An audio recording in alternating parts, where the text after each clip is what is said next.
Yeah, I don't have one written out, but I have just little notes. Do you want to play popcorn?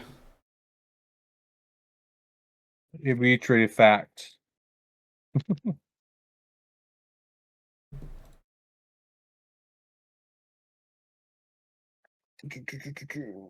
I'll start us if we're going to do popcorn. Yeah, let's do that. Okay. So at the beginning of our last session, Duncan, so surprisingly, had freed Ellerin from her cage, her vessel, and immediately she goes batshit, screaming, "Yeah, I'm freeing! It's been such a long time." She takes all the lights out of the laboratory. Um, we try to talk to her with our mouths like normal people, but she insists on speaking inside of our heads. Nothing creepy about that at all. Um, she starts then feeding off of the Supersada bodies that are just kind of skittered and scattered amongst the floor. And I think that's when Duncan realized I may have made a mistake. Um, we'll go popcorn Derek. From here, we decided to slowly try to push her back, summoning a golem from Navos, and Brun using his stone hands to push her back further in, causing some damage to all of us.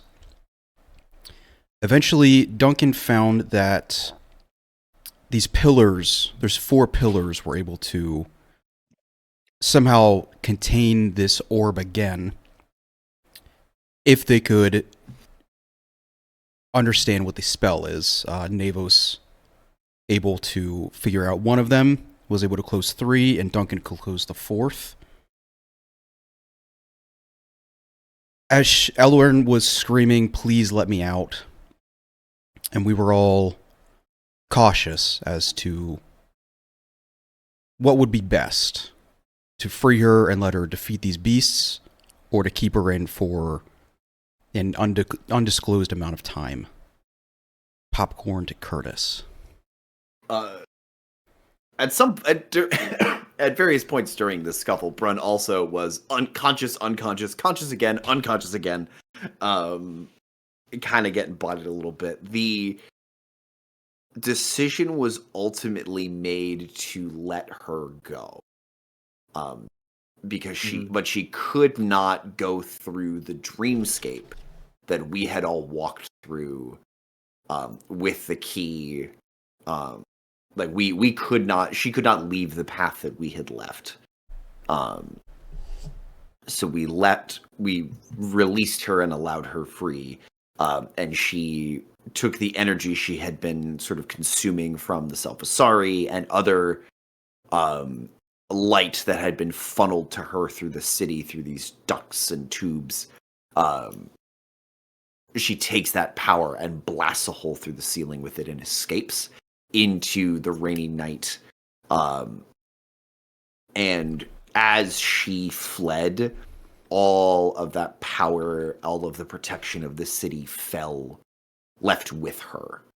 The shadowy hounds that had been harassing us and harrying us up the street to her, now fully focused on her, and trying to make a meal of it. But we also saw more of the mutations, more of the changes that we had seen. Not as far back as we would have liked in Alrith. Folks that had turned not in more in line with their natures, but in a more wild and bestial side. There were civilians caught in the crossfire, but there were too many for the 3 of us to do as much as we had hoped. We'll throw it on back to Evan.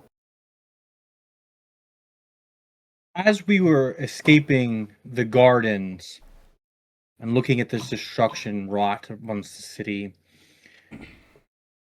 we saw a creature kind of flying in the sky. It seemed to be a dragon of some type. mirrored by the black inkiness that we had tried to escape in Ulrith that had come to Callow. And as we were staring at the creature, Duncan and Navos and Brun kind of felt this connection to something. Kind of leaning into it, Duncan expressed that and willed the universe to protect some of these people. But it kind of took a toll.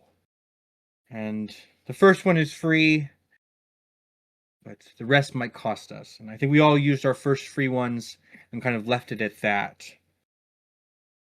And as we were leaving the city, knowing that Callow is lost,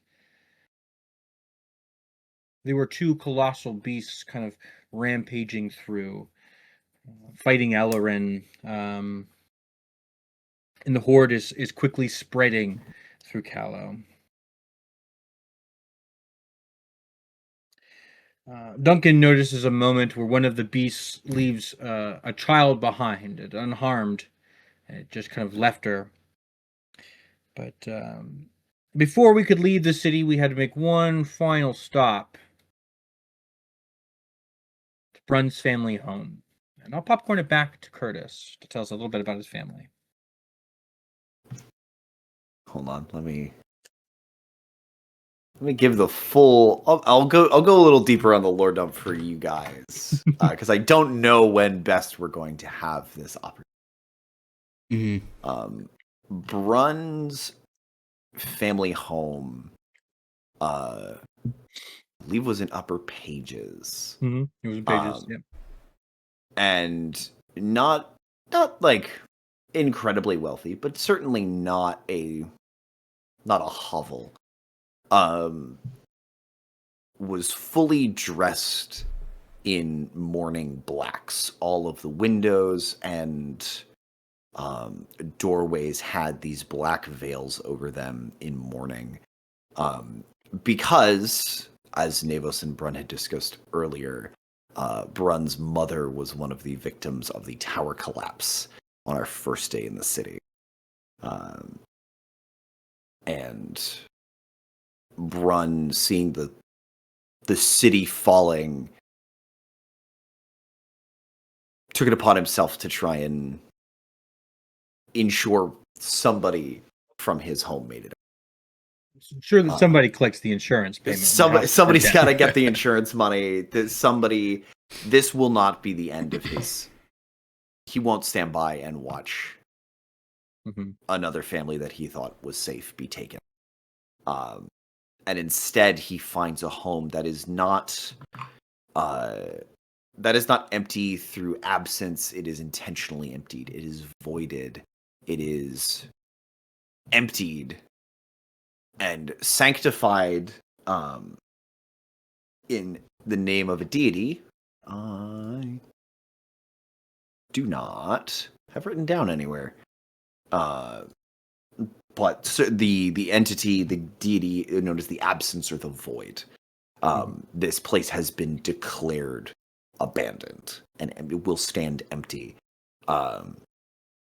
As Brun went inside looking for any sign that his father was still home, he went to the rear door and found Sir Dickwad himself, Alfoza Sr., alive despite Thane's best efforts.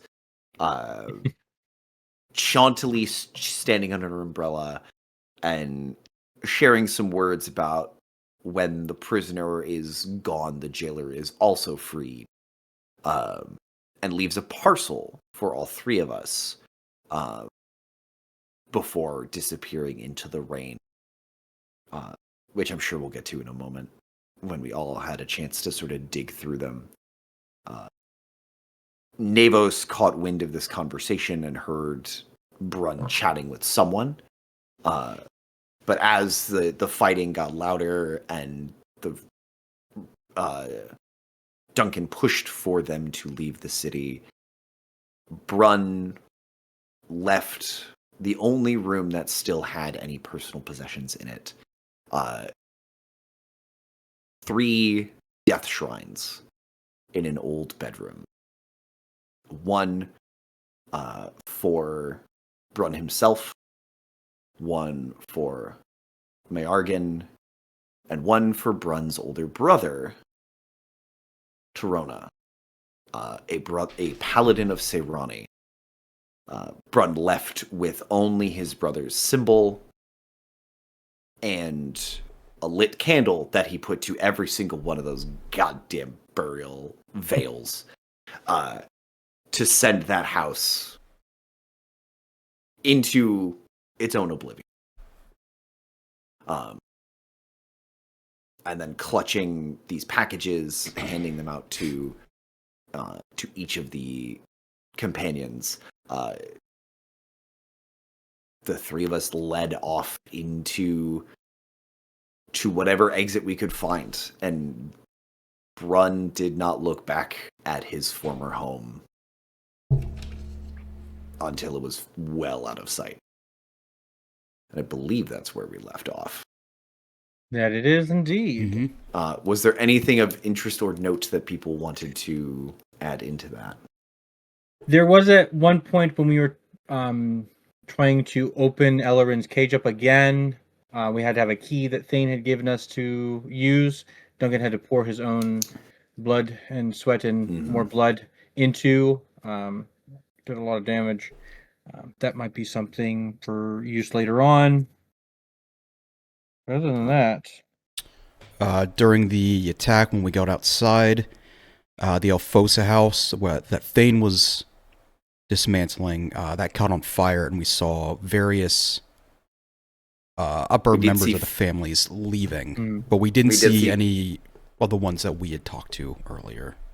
Yeah, I don't think we saw, because Jepka was in there. The Archbishop was in there. Like there were figures we were familiar with. We did not see them leave.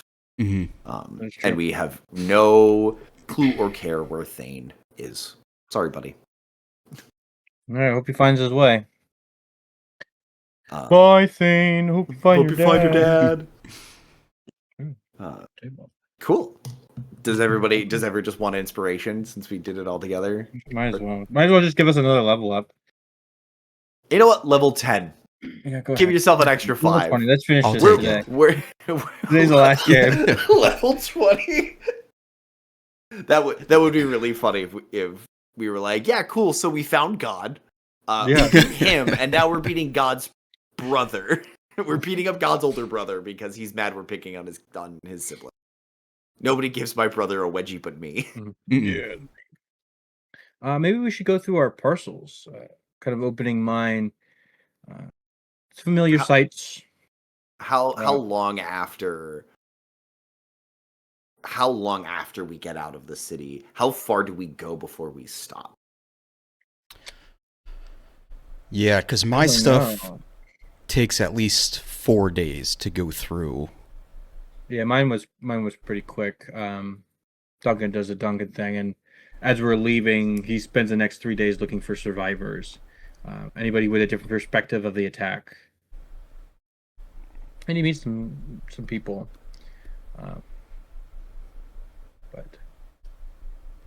How far away? How long? I don't know. I think we kind of kept moving. We're not even, especially the first couple of days, like we're just moving with the crowd. Like I don't think anybody's looking to try and make tracks in a certain direction. Yeah, kind of all those shanty towns that were outside of the city walls had kind of been dissolved, and everybody was running away. Because I met some of them. I will bring up, it takes me several days to go through Gemmet's notes, to read through the spells and the languages, but there is a separate work order that describes a Suffosauri Arcanist, a Twistwind Guide, a Research Assistant, and a Kunabat Guard, traveling to a library several days away for a consult. The southeast of Kallo. A vague map shows some forest, stream, pond, and a tower. And there's a note that says 8 days ?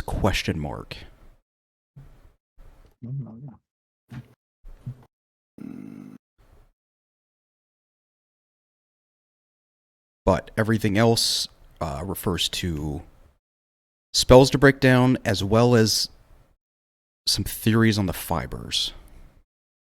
That'd be nice, because in my parcel, I was given back our samples now in a new, sturdier case, and I was given the samples that we had before, the piece of metal that we got off the Rat Man, and a duplicate second piece of metal that I don't think we had before. Also sealed. So we're given more samples than we came in with. So I think we're profiting so far, and as far as samples go, if they're money. It's free money. It's free real estate. I also got Pivel's sigil back, carefully wrapped. Okay. And that was the contents of my parcel. Just our samples, an extra one, and Pivel's Interesting. symbol. So we can continue research if we can find somewhere to do this said research at. But other than Callow, I'm not really sure who. as this info, like I can imagine this kind of being like a making camp.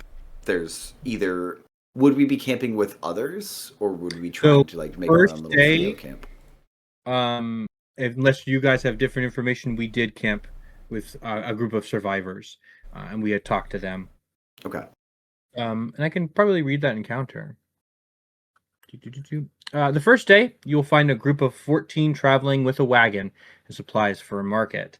Their exhaustion is obvious, but they share a couple of meals with your group in exchange for a bit of protection. So the three of us kind of bunkered down with these people. We offered them protection for the little bit of time that we were together. And they told us a little bit about themselves. They were in feeders, getting ready for market day when the curfews were announced. Normally, they had been able to keep a camp pitched with their supplies, but the guard pushed them into an inn and refused to let them stay out after dark.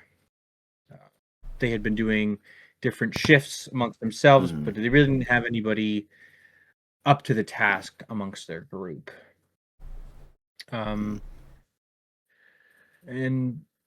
they're a little bit drunks, all of them. A little bit too much problem with the drink. So most of their accounts are a little phasey after this point. The one talks of a creature. Whatever the hells it was, it landed solid, rocked around the top of our cart, and I'm telling you, it sniffed all over the place. I thought for sure I was dead. When it stopped, it took off quick. I might have had a few more sips to calm my nerves. I don't remember much else after that. So there is some other creature possibly following us after said event. And then they talked about their collars and how uncomfortable they are that first day that we kind of stayed with them. So I think that's interesting that there is this creature of sorts. It could have been a gargoyle, kind of looking for something maybe, but nobody knows what it was because I don't think anybody actually saw what it was. Yeah.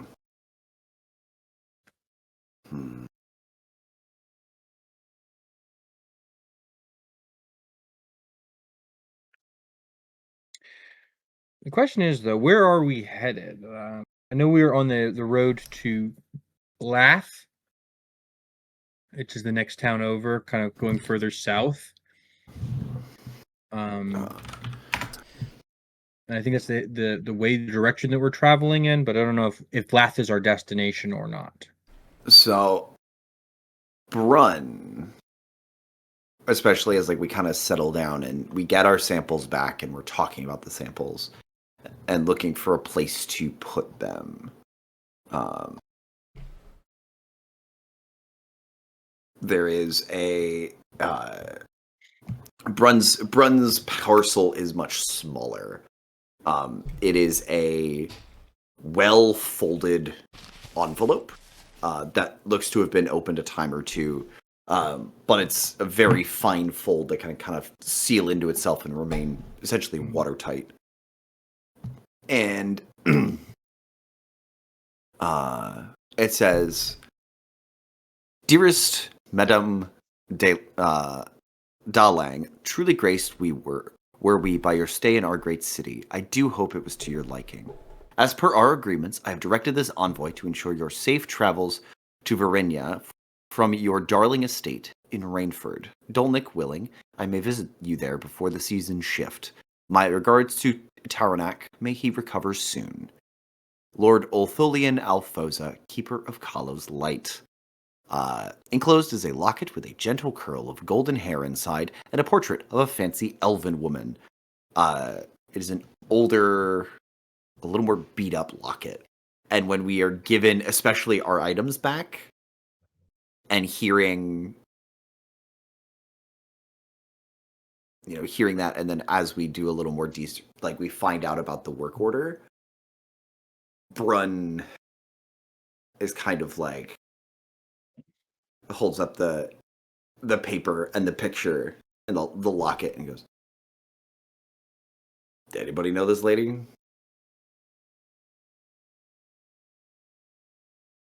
No, sweet on a girl kind of looked like her, but she's How long? gone by now. I don't know.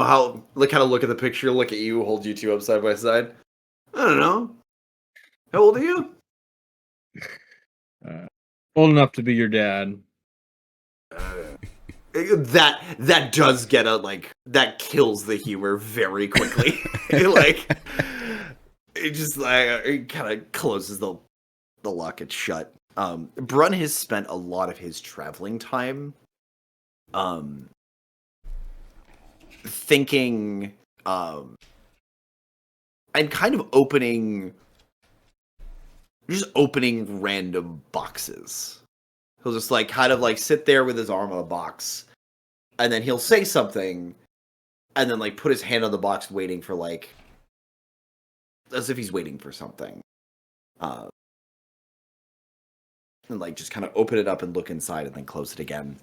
What was in these boxes? Oh. Kind of oh dang, it would setting himself up for a one-liner, but wait, the joke never lands, the joke never comes. To There's try nothing funny in these boxes. We need better boxes. I need better material. At one point, you guys do hear Brun moving stuff around. He goes, "Man, I really hope no one pops out of a box and shanks me right now." Damn it! And then continues what he was doing. And it for the first day or two, it was in it was a couple times during the day, and then it was almost hourly, and then it was enough times that I feel like you got a little bit of you started seeing some weird looks from the folks we're traveling with. Has the big guy lost his marbles again? We only traveled with them for one day. Okay. Kind of protected them, and then they went off on their merry way. Got you. Okay. But I do have an encounter for the second day as well. Excellent. Yeah, first day Brun is doing it he does it a couple of times in the afternoon.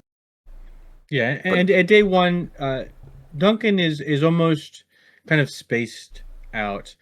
He's looking for survivors. He's looking for people to help, people to save. But if you kind of looked into it a little bit more and kind of studied Duncan's motions, it almost... He seems clueless. He seems like he's looking for answers. Why did this happen? Why is this happening now a second town? And as much as he's helping people, he is asking them a lot of questions. He's probing them. From your perspective, what did you see? Did you see anything? Things like that.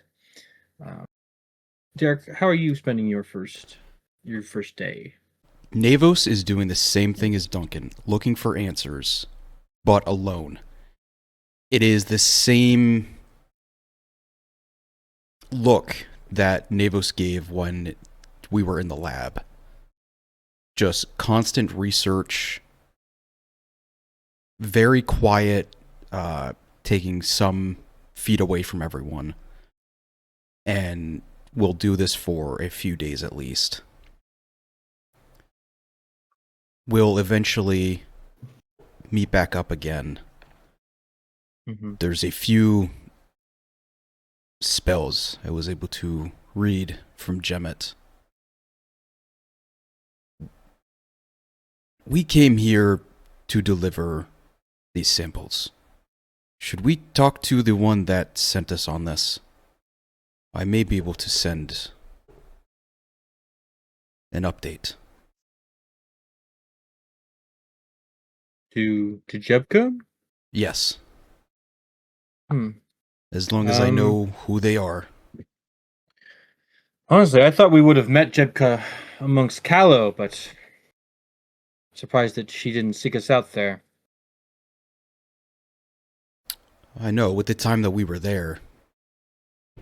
Perhaps she got waylaid on the path from Alrith. Or more likely in the city when somebody decided to meddle with things. Well, I guess I'm hoping for waylaid.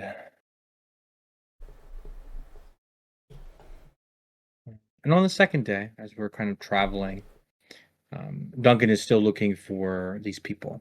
And we do encounter a second group of people. They are far smaller and much further from the main road we have been traveling. And as we approach, they warn us back with mostly simple weapons drawn. The two seem much more capable. They're all ready to fend you off. Navos in particular garners fear, and you hear, "More godforsaken beasts. The others look normal, though. Fucking normal. It's a trick. They're getting smarter. They're trying to blend in. Don't trust it." And after a few careful shots from bows, we all kind of drift away from that group. Some of us with minor wounds. For some reason, we kind of all recognize that we're being seen as a threat. We haven't even encountered any beasts yet in our travel, but they could just look as normal as we do.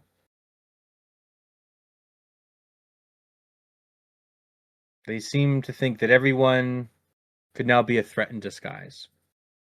And I don't know if Duncan is...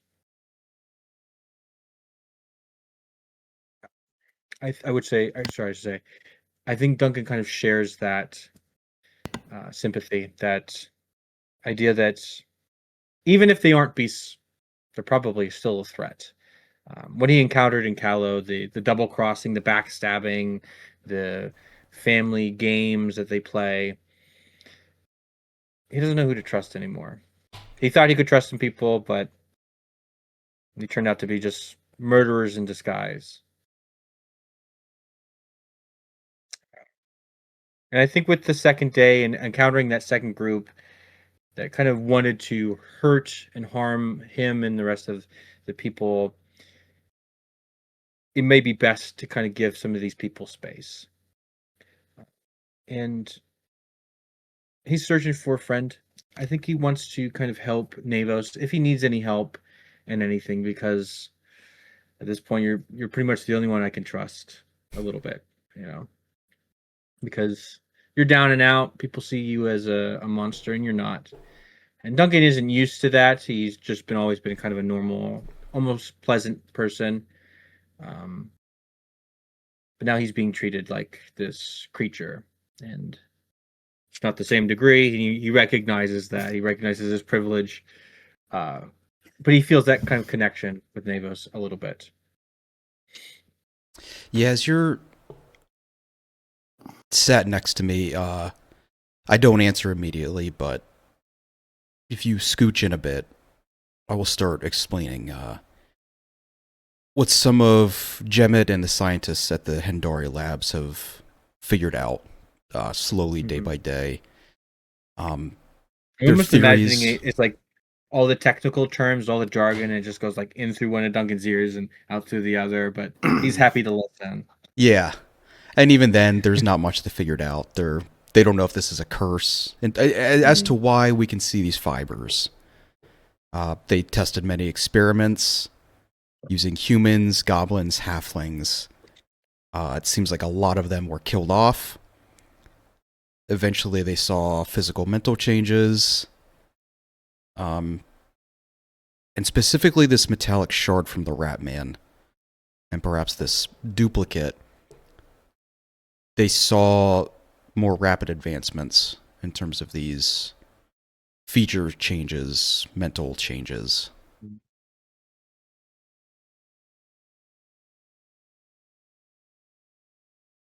As well as a replication of myself they were working on. It's strange. I mean, I know Gemmet wanted to do more research, but they were trying to make me. But like you ever been to that the museum where they got the clay golems, Madame Tussauds or something? I guess so. I mean, it doesn't seem like they got too far. It's kind of like if you went there and held like a match underneath of it. It's kind of like drippy. They didn't have enough interviews, it seems like. Didn't have any pictures of you. Maybe somebody should keep you in a picture of a locket. Oh, that'd be wonderful. But no, the way they sketched it out, my eyes are like too close together. I don't know. Your one eye was too close to your one eye? Oh. No, it's weird. For some reason, this one had two eyes. It's just we cut to the picture in the sketchbook. It's just a picture of Derek. Like it's not even. It's just me. It's just Derek. That doesn't look anything like you. You're way more. Whoever sculpted it cannot fathom a creature without more than two eyes. Yeah. Without bilateral symmetry. It doesn't know if Gemmet was the only one that saw me.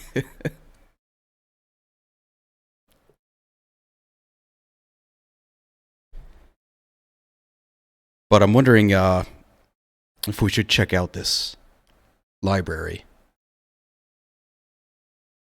further to the east. Maybe get some more answers from the scientists that we're heading over.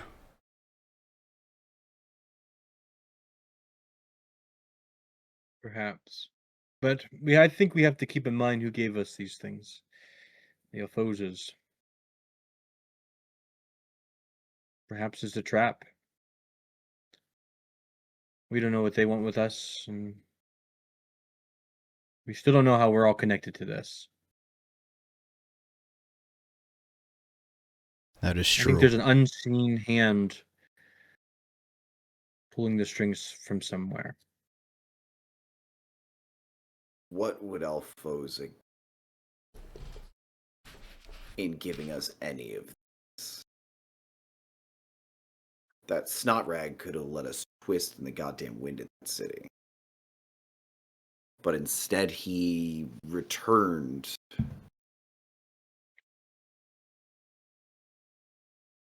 stolen. He gave us stolen notes. Items that, in particular, then he points at Pival's signet. Items we should not have. We should not have this or the two rings. And then a direction. What does he... Is the trap that we're caught with items we shouldn't have and this gets pinned on us? They already had us in prison. You don't let somebody out just to capture them again to a little more brass and fanfare, especially when the brass and fanfare is currently melting about 2 days behind us. Perhaps he's, in his own way, trying to gain our trust.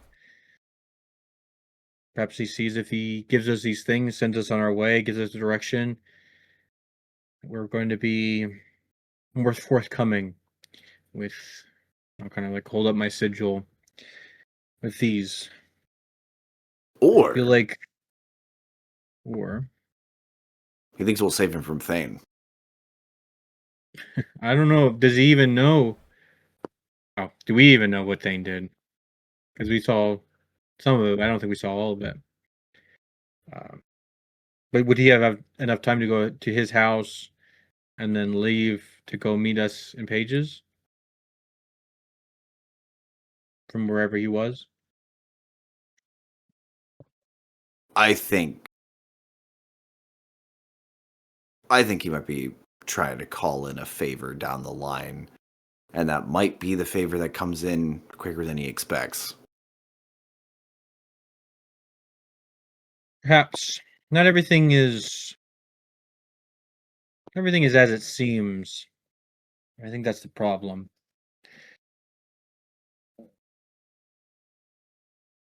He may be a wolf in sheep's clothing, but he also may be a sheep in wolf's clothing.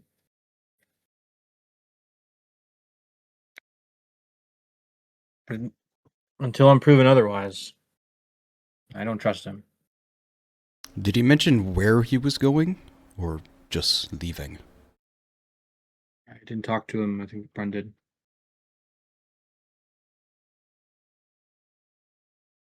Oh no, this is Curtis is failing. I don't believe he told us where he was going. He might have given a direction. Just leaving? Did he maybe say west? For some reason, west Oh, sticks yeah. out. He I said he think was he headed actually- west. Actually, I do believe you're going west because I remember that joke from. I was gonna say it, but then I was like, who watches It was- Twilight Zone? Not me. I have a cardinal direction. Well, we have another direction here, east towards the library, or south, away from it all, towards Leith.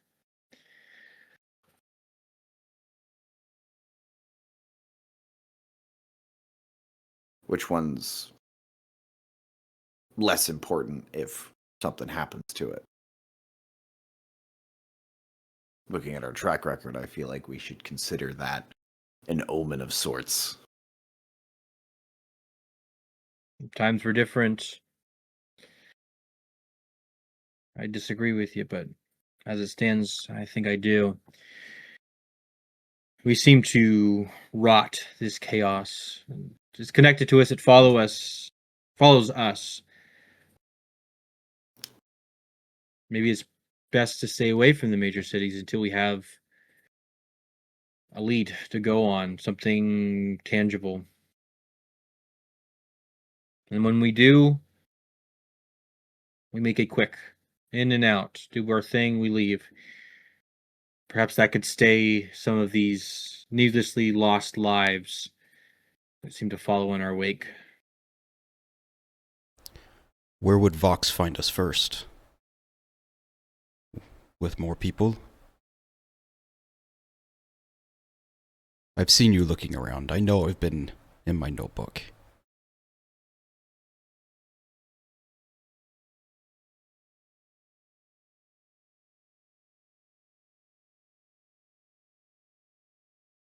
Vox will always be in the damnedest place.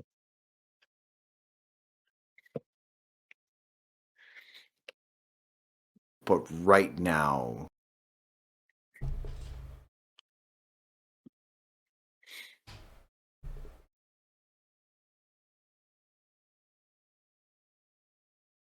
Vox will show up when we are in a place where Vox is unwanted. And unfortunately, right now, I'm thinking I need Vox to show up. Well, the only place I can think of, and Duncan will kind of reach down and open up his bag. Yep, definitely unwanted there. No Vox.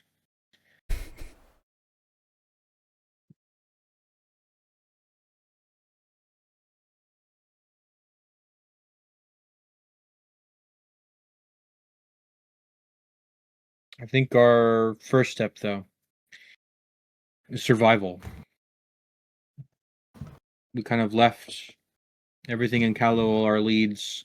I think we need to put ourselves in a better position, at least. We need supplies. We need... I don't even know what we need. But we need it. And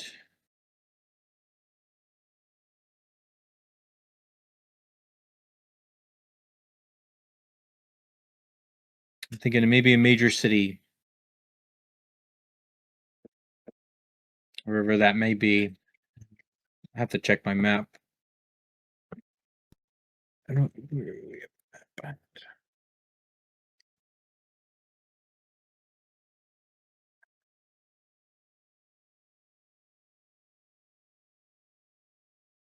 Give it a minute.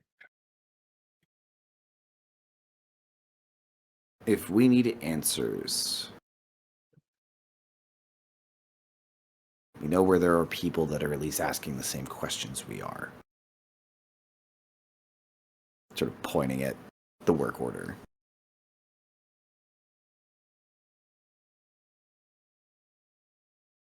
I'm not sure if 8 days is travel time or 8 days is how long they are staying.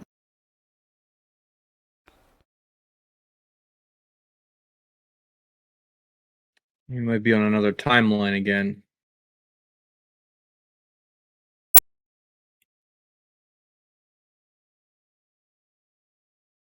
Could be whatever experiment they're running. How long they'll give it.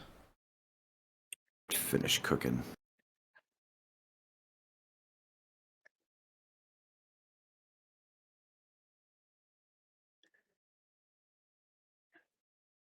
That place is as good as any others. Okay with traveling that way. This is a name and a face, but it's not a place where we know people are. Maybe somebody there can do something with this lead. But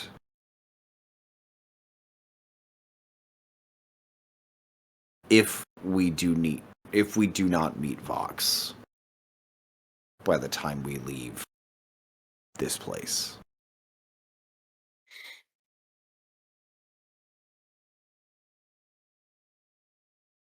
I may need to go my own way.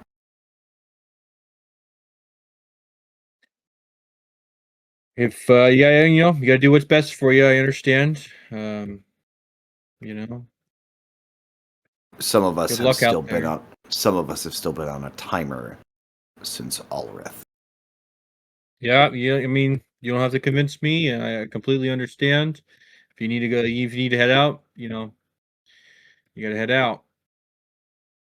And there's... And he's just kind of giving you that like, all right, Oh, well. look. Darn. Oh no, not It's- the murderer. You've lost one person, 2 people every time we go somewhere. I understand. If you need me to send a message, please feel free. Vox or Mahir. If Vox shows up, that'll get messy and complicated. It's Mahir I'm most... I've waited too long to try and find the kid. Yes. And I'm willing to come with. What happened at Kahlo, I think our mission is kind of sidetracked at this point. Sidetracked is a light way of saying it. Or like upended, destroyed.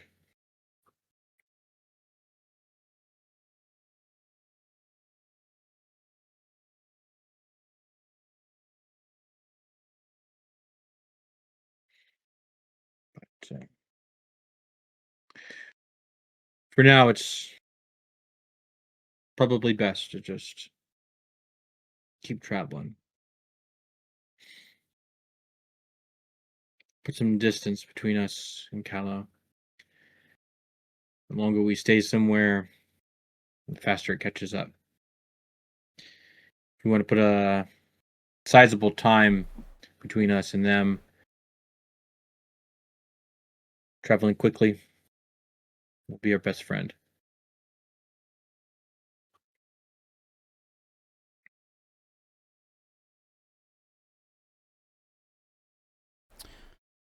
After a few days of going through the notebook, I'm going to start working on finding any fat possible. Perhaps having to go on a hunt. Duncan would join you in that. If you were Yeah. going on a hunt, he would definitely help out. He can't hold a bow, but he can definitely point out at animals. There's one. Yeah, that's what I need. If we can find a merchant, create some of these salves, but it's just Oh, I now that I think about it, Navis probably doesn't have any depth The perception. perception. no. So like, oh, a little to the left. So like, I'll kind of guide the bow. You hold it. Yeah. all I do is I just pull my arm back. That's all. Yeah. That's all I got. I'll fix it, structure it, and I do have a third day encounter for us. Oh, okay. As we're traveling, we encounter a third group. They are headed further south, down the road towards Leith.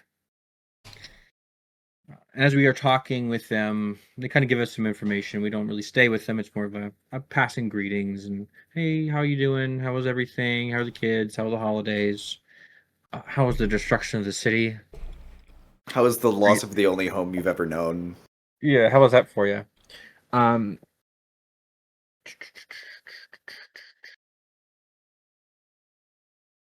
It has been some time since we've been back from our travels. We gather information on trade routes and garner agreements for our previous, I suppose, employers. Well, anyway, we press forth as far as Nurkjog. Maybe that's the name, actually. We press forth as Nurkjog. There are so many creatures throughout the upper districts. We even saw a pack that acted like hounds following an umbrella? They were protecting it from the other creatures, fighting feral. Then they were the ones that came whistling out of nowhere. They hid in the shadows and moved in groups. The most unpredictable were those born of the people. Those that raged out of control and lashed out. Others seemed somewhat organized, but not these.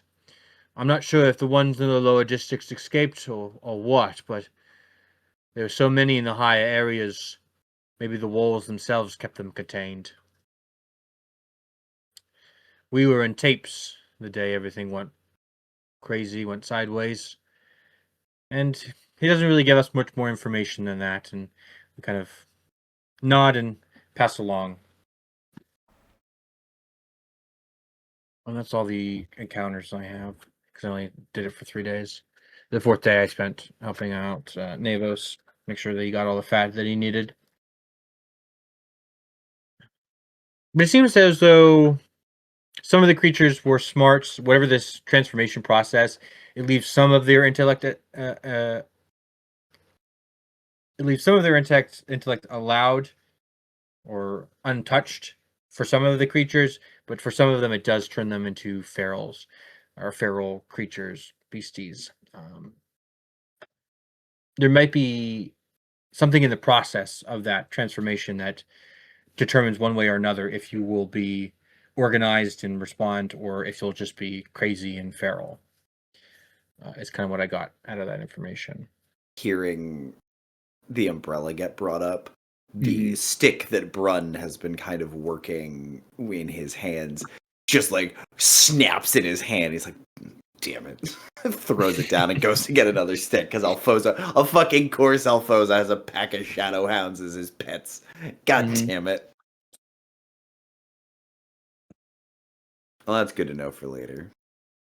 Well, I'm wondering if it wasn't the shadow hounds, but because this guy's an unreliable narrator, but if it wasn't the bat hounds that he was yeah, controlling, which Alphozas already have. Yeah. What a shit. It says he was using the hounds to protect them from other creatures that were fighting feral. And then there are the ones that came whistling out of nowhere. I'm assuming those are the shadow hounds. So I think the shadow hounds are like the controlled form of whatever the black fibers are.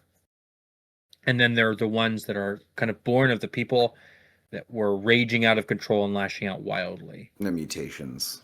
So those ones, the transformation ones are the dumb ones. Maybe that's just like a final stage of evolution, like their Pokemon.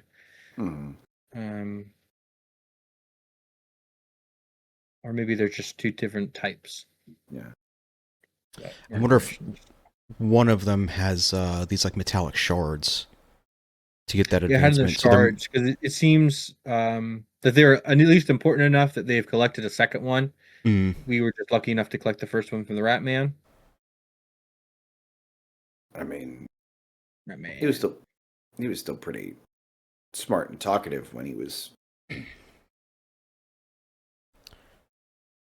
When you stuck your hand all the way up to his body and puppeted him, he was very talkative. Because I remember that. Don't remember that. That's what Gemmet mentioned.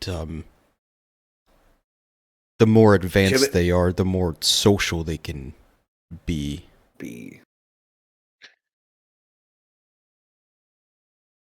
Which is a scary thought to think. How intelligent can they get? How easy into society can they blend in? How long have the fibers existed?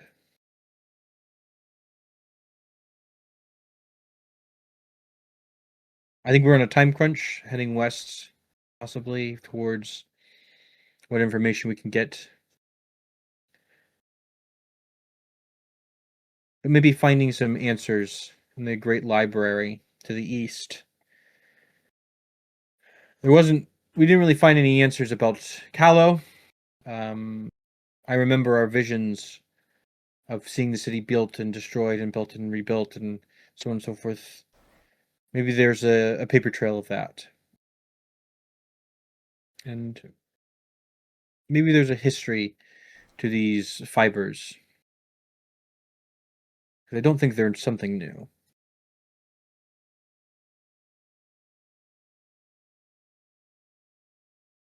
I wonder if this rebuild was coming.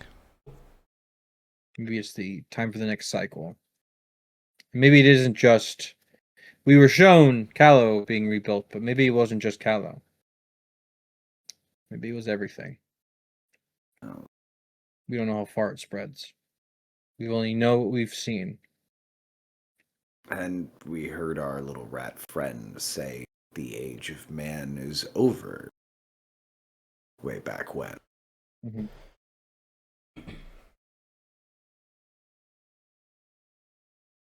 Maybe it's time for something else to take over.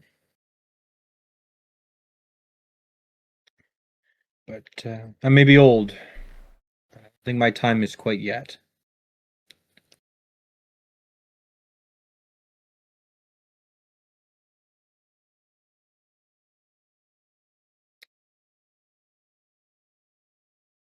I wish we had more of this map filled out so we can have like a idea of where we're supposed to be or Yeah. possible locations to go next. So all I see is Callow and Ulrith, and can't go back to Ulrith. I mean, we can. I mean, we could. Yeah. Up there. Maybe we could see what the city looks like now. What'd you guys get up to? I was gone. We went home. We all We went went back to Alworth and said, you know what? We're done adventuring. You can have the samples Yeah. back. We're done. We started a new festival. Yeah. The Fiber Festival. We now spread the blight wherever we go. As we were leaving Callow, Duncan saw Run destroy his family home. We gotta go back to Ulrith so I can destroy mine. And Davos, where's your family home? We got it. We gotta burn that one down. Like we have an image to upkeep. I wish Yeah. I knew. It's somewhere in the It's desert. a Let's just start bonding burning. experience. Let's just start burning people's homes until we find the right one. Let's just start Let's go to a city, far buy west. a house for Navos. And then burn it down. Mm. Does Navos have to buy the house? Well, something has to be in his name, or maybe we just go to a house and just put this was Navos Navos lives here, and then burn Yeah. the house down. and burn it down. That'll count. Or Or we can build like a house, like a sticks. we all work for Navos until Navos has enough money to buy a house, and then we burn it down and the business for the insurance money. Well, what's our You'll be business happy then? to. Brun will be. Duncan will be happy to pin that on Brun.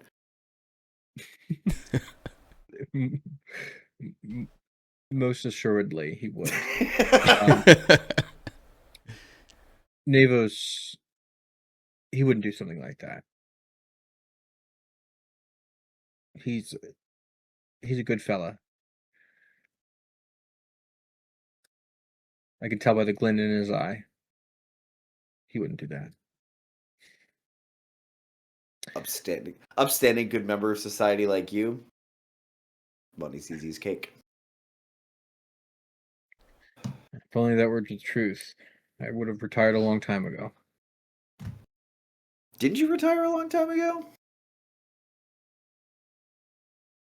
More of a lateral move, you know. From trader to woodworker?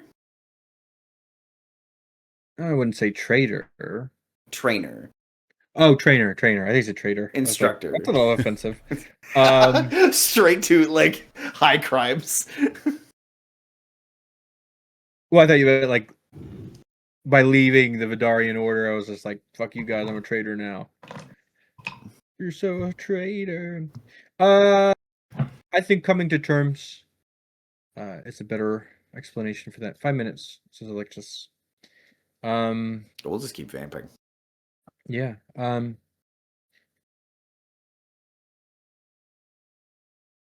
We didn't see eye to eye. It was better this way. So I got out while getting out was good, and didn't necessarily retire, but moved on with my life. For as good as that got me, I almost had settled down, but I don't think my home is there anymore. At least the people that made it a home aren't.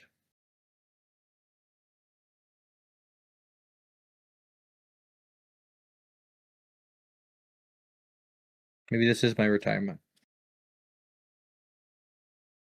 Running through the woods with a bag of deadly samples on your back.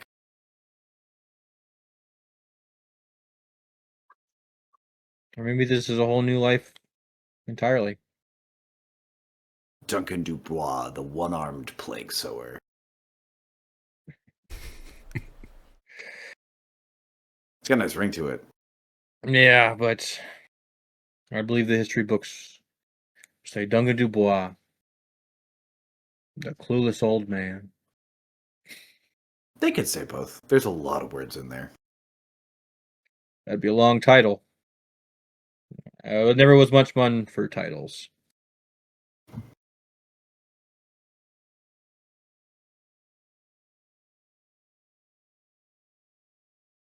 But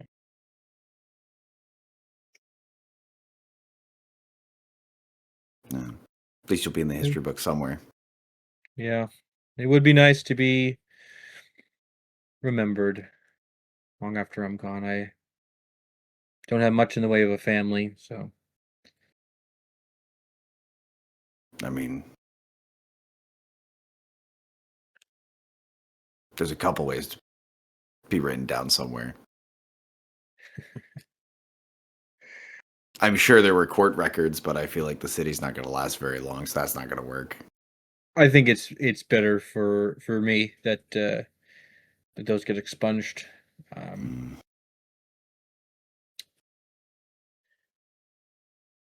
Never really wanted to be on the wrong side of the law. I think there was a point in my life that would have been the worst thing that had ever happened to me. But age gives you clarity. Shows you what really matters.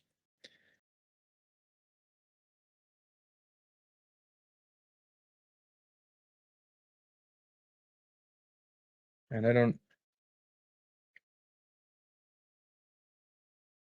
know if I know what really matters yet.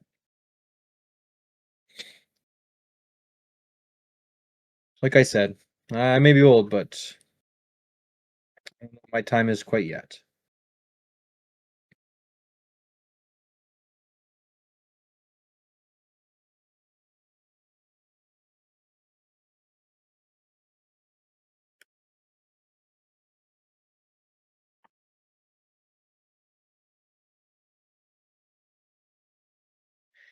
I think Duncan will retire after that. He's got a few things to say to somebody a bit bigger than all of us. It's been a while since he's had a heart-to-heart with Vidar, and he's got a lot to say. And I think Duncan will kind of head off, maybe into the woods or wherever we're camped, and have a moment of peace and meditation with himself. And hopefully with somebody else.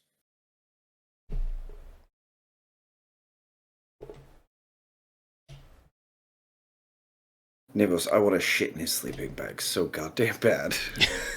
Every fucking time he looks at me like that.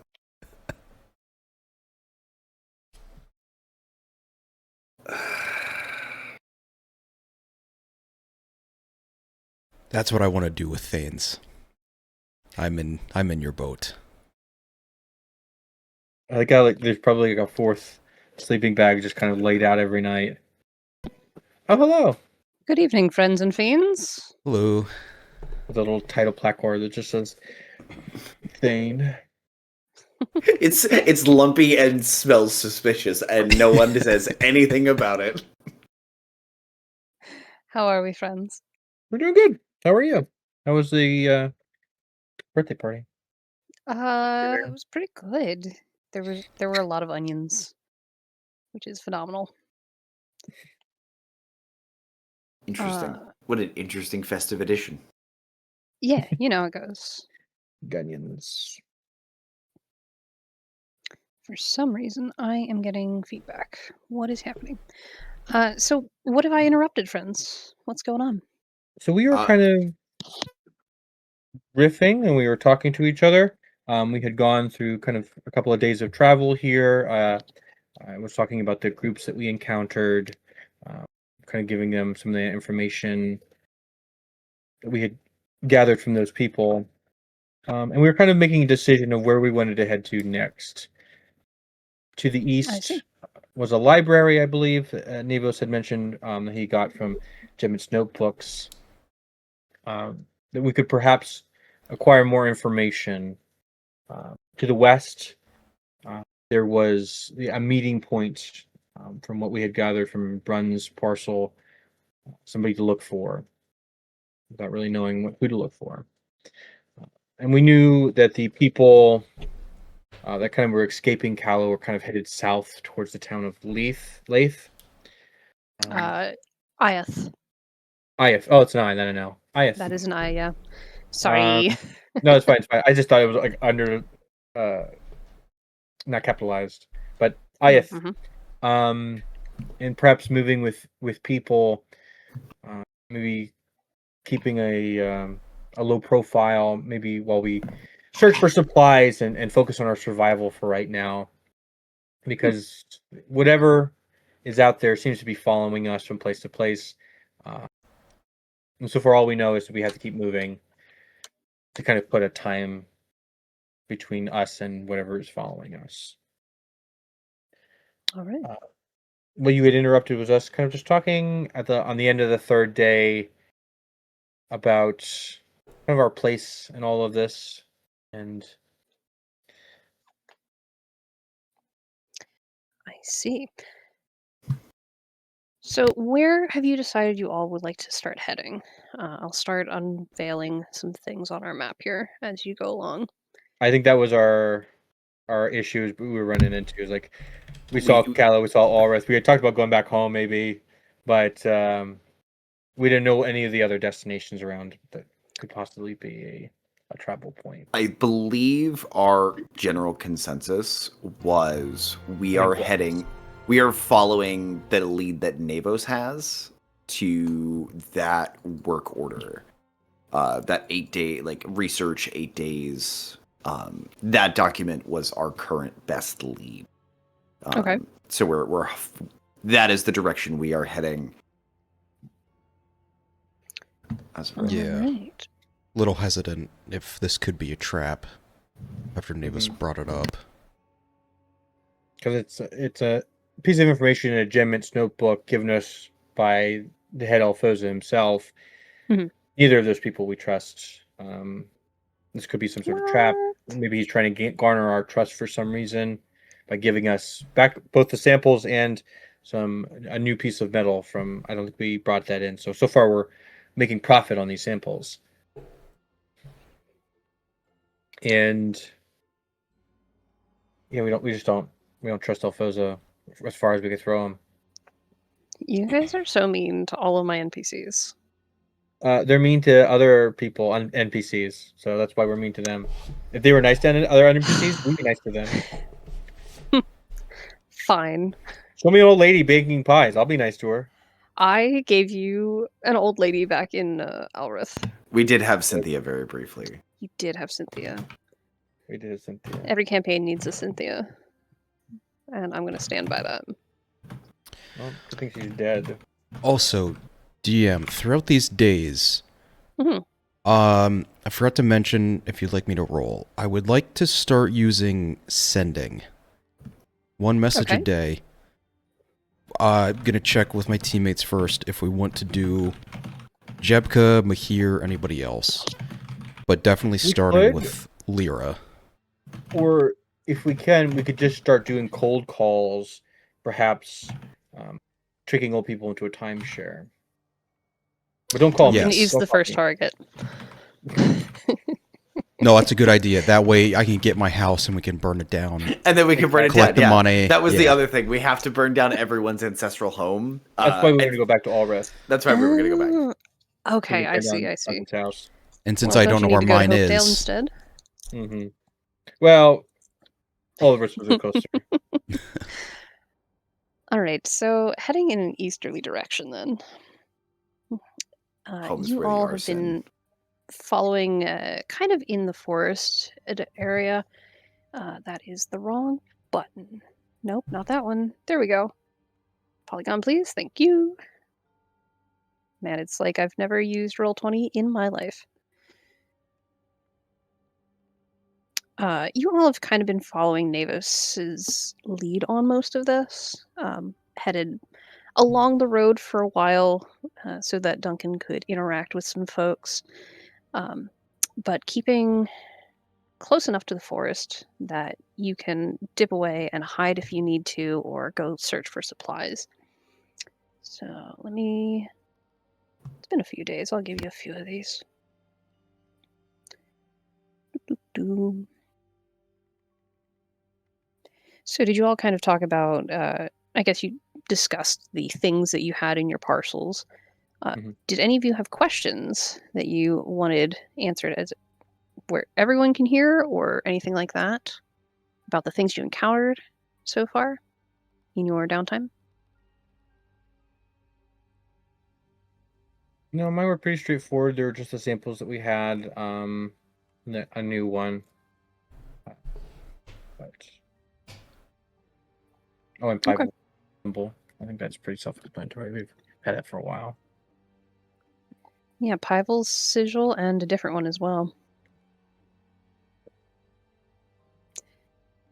All right. Well, in that case, as you've been traveling through the forest, things have been a little bit weird, kind of as expected. The animals you've encountered have acted a little bit weirdly. Some of them have been extra friendly. Some of them have been very standoffish. Some of them have outright attacked you, even if they're like deer or animals that would typically just run. Plants you're starting to notice as you move a little farther east and south. A little more wild. This might be kind of the leading edge of Pivel's effect. If you recall however long ago that was, how all of the plant life had kind of exploded. And you see some of that here as well. Who wants to be? Let's use Navos. You don't get a choice. Oh, he big. He big. Okay. Thick king. The size of a town. Oop. There we go. We'll say you guys are on this particular hex. Eventually, I will develop a higher resolution, I'll say, hex crawl, so that you guys can make better informed decisions about what's around you and where you would like to go. For now, though, Don't do following that. Don't those put that on me. directions. Don't put that on me. Don't have me What, with a good informed time. decisions? Yeah, don't. I want to dodge that responsibility. We like ours right off the cuff. All right. Well, it's a good thing that Navos is taking lead here. Name Because us in he charge. got back to me Oh. first. Also, there is a very important fact. Whoever was doing Gemmet's work on like whatever mimic of Navos they were making, Oh did a yeah. terrible job. In the notebook, it is just a picture of Derek, like as he is right now. They saw beyond the flesh suit Hmm. to the soul behind it. And it's Derek. There's a name there. It's just a guy, actually. Just a me. dude. Got a hat. Not even Valen. It's just Eric. I love that so much. It's canon. We saw the If- notebook. If you roll like a nat 1 trying to work that spell, it will just be you. Oh yeah, yeah. Every Oh, I forgot, time. Since we were giving ourselves things for reading off, we played popcorn when we did our introduction, Okay. or recap, I should say. We gave ourselves all level 20 status. So we should go over the numbers again. Yeah, I do okay, need to hang on a update some second. documentation. Hold, please. We had played popcorn, so I think we all got a third of an inspiration. We had to agree to use together to change one roll. It's an all or nothing thing. You either put your third of an inspiration in, or it doesn't count. We all have to be on board with it, which is really funny considering Duncan and Brun are not at each other's throats. you That better could be using very it funny. something nice. We're only helping Navos. That's really what this means. Navos gets Let's inspiration. see. And it's only for the Mhm. replicant. Okay, It's only so for since you Derek. guys are all level 20 now, Oh no, the Hades music has started. we find ourselves back in combat now. I'm kidding. Ooh, welcome back to the Alphosa state. Oh. Yeah. I kid. How funny would that be, though? Throw you right into level 20 combat. Oh, I've done level 21 shots, and they're the funnest. Because then everything doesn't matter. Spells go flying everywhere. People are Go dead nuts. left and right. Go nuts. You fire off the 9th level spell in the opening cinematic just to get it off your plate and not have to worry about when you spend it. You just fire it and it's gone. You're just like, yeah, now's a good time. This time is any. Okay. So, Curtis, I think you were away. Did you have any questions about the things in your parcel that you wanted to ask for the good of the order? So I had assumed, due to my inability to ask questions today, the name and places are unfamiliar to Brun. Correct. Okay. Based on the letter being from Alphosa, apparently, Yeah. to whoever this other individual is, He writes probably some kind of diplomat, probably some kind of trade relation or something like that. So that's about the best you've got there. Yeah. That's sort of been we have a name and a picture, but we have a location, and it's much harder for a building to leave than a person is. So we were following the building lead first. Okay. I really hope this didn't just break my things. Hey, look at that. Doodly-doo. Phenomenal. I think I fixed the echoing issue. I hope. So, you all have been headed this way from Kahlo. For anybody who didn't tell me that they were buying things, I will still give you grace. If you would like to buy some things, just message me what you're trying to buy. Because of Duncan's downtime roles, you did have access to a merchant. They had food and general supplies. Navis was able to get an herbalist kit, stuff like that. Prices are standard for that. Even though you made nice, they treated you with food and rations. So, all right. In order to find this place that you're looking for, Davis, with the rolls that you had made, you have a pretty good idea of which direction you're headed.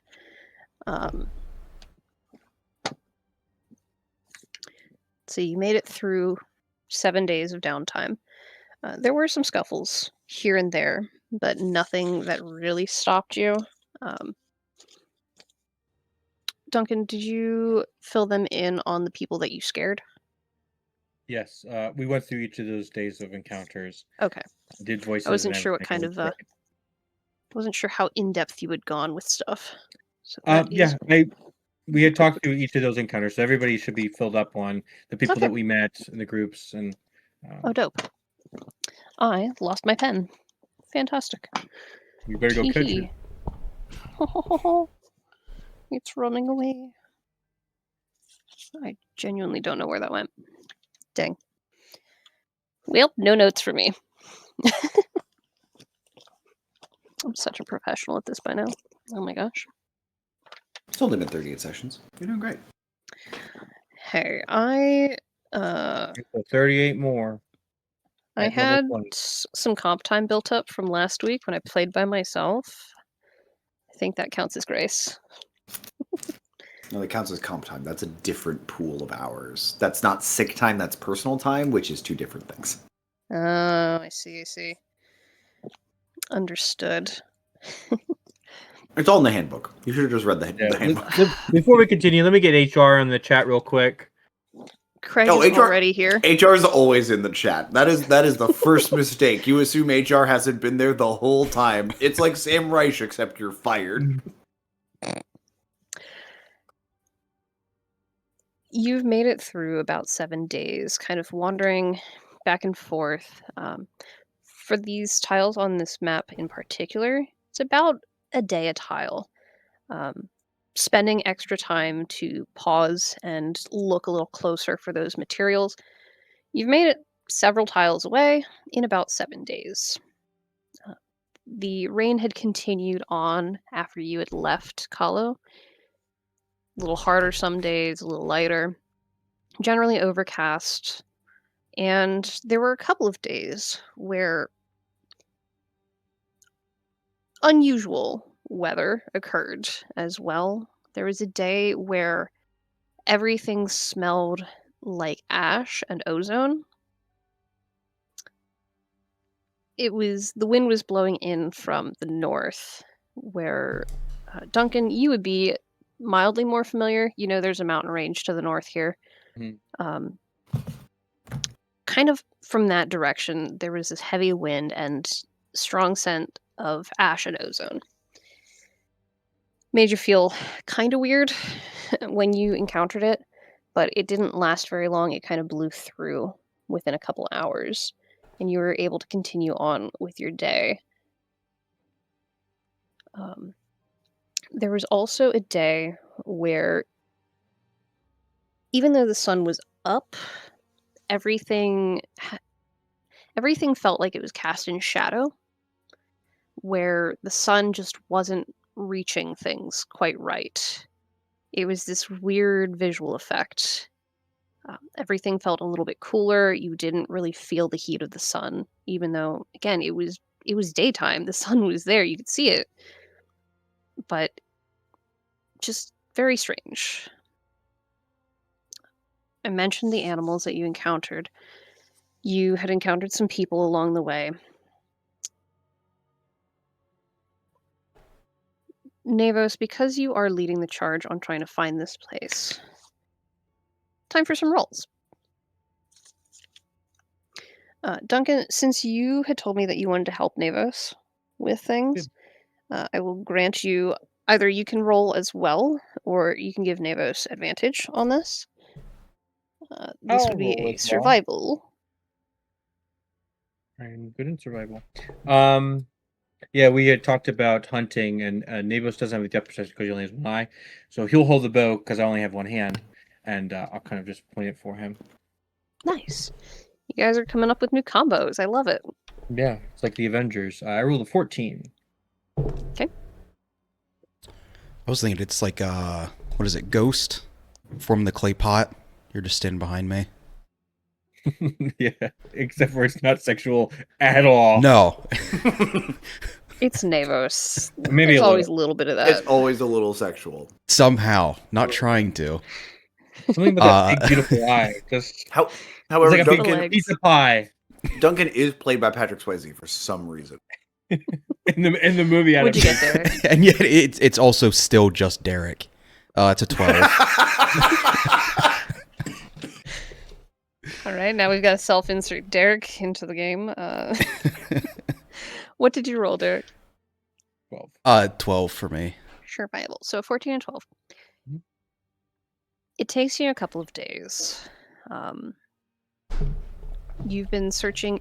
You've made it about as far as you think you need to, but each of these hexagonal spaces is fairly large. I want to say it's like 20-some leagues. I forget what it is. I will have to go back and check that. You measure the 'cause I ball. forgot to- The unit of measurement is leagues. Yeah. Perfect. You got a problem with that? Leagues No, of not at all. Legends. No. 20,000 what- leagues what's above that, the Curtis? sea. What? Curtis, what did you say? I missed that. I think I misheard. It's in the recording. It's fine. Oh, okay. Just good, go good, back good. through it. I will be Scrub- plotting your downfall. It's that scene in Spaceballs. She like brings up the recording while we're Fast forwards, recording it. rewinds, and now it's live right now. When will it be now? Soon. Soon. Yeah, I We'll can't be close, too. find those rules. I think it was like 20-some leagues per hex. I have it written down somewhere. I'll accept 20 leagues because I don't know how far that is. It seems about 20 leagues. That is about as far as a party can move in one day. Yeah, the more you know. Anyway, these spaces are fairly large, right? It takes time. If you're Mhm. going from one end to the other, that is a full day's worth of travel. So at least 8 hours, if not more, in the event that you would get slowed down, right? So trying to find a vague description of a building in a place like that is difficult. It takes a lot of work. And because you don't know exactly what you're looking for, it's going to take more time, right? In that time, you find old encampments. It seems people have passed through here, but they're a couple of days old. Kind of old fire spots, areas that have been cleared a little bit for people to stop and rest in. You find kind of an alcove under some large jagged rocks to hole up for the night. And it seems that that spot in particular, there's a lot of smoke damage across the roof of the rock. So it seems that this is a fairly popular stop for people in this section of the woods, however many people that happens to be. And eventually, you see a single tower. It is the most stereotypical wizard tower you have ever seen. If anyone has ever said anything about a wizard tower, this is the tower that you picture, right? It is run down, it is beat up. It does not look functional. It looks like it should be condemned. But you've spotted it kind of from the trees. You're kind of up on a hill at this point, and you see it nestled down amongst more plants. So you see it. Tell me about this approach, because y'all don't really know what you're getting into here. How are you approaching all of this?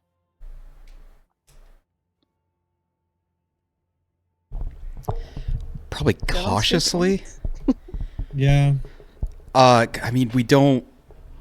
This group doesn't know we're coming.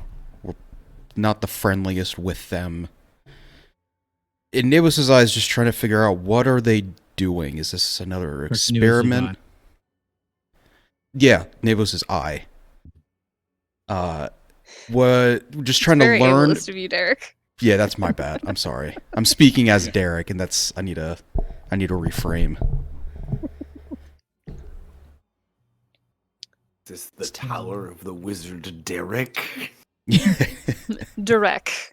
Derek. Yeah, Derek, please. Derek was my father. Reads his notes. Okay.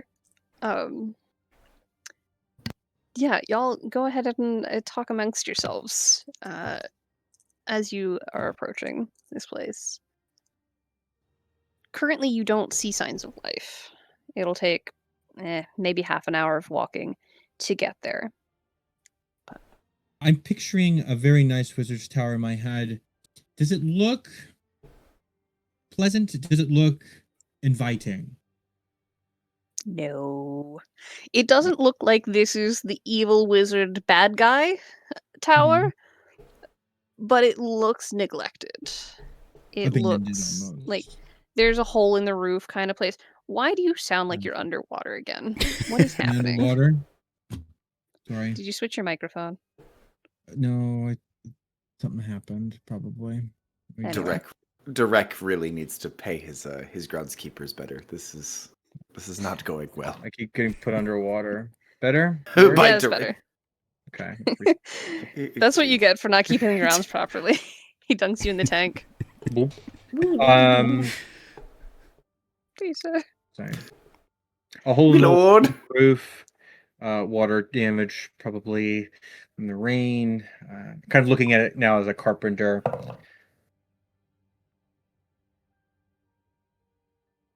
It's kind of abandoned to me. But I'd be rude. Kind of just walk in uninvited. Perhaps knock on the door. Either of you have a better option. We could need a place to sit for a minute. These are bothering me. And if they don't say anything, Duncan would like to kind of cautiously, hand on his sword, walk towards the wizard's tower. Well, if you need us to take a break, I could enter unexpectedly, hide myself. I don't think they'd be happy to see us if they know who we are. One already being a Sophisari. They would have Do you word think- on me. Do you think this is the place and not just an abandoned wizard's tower?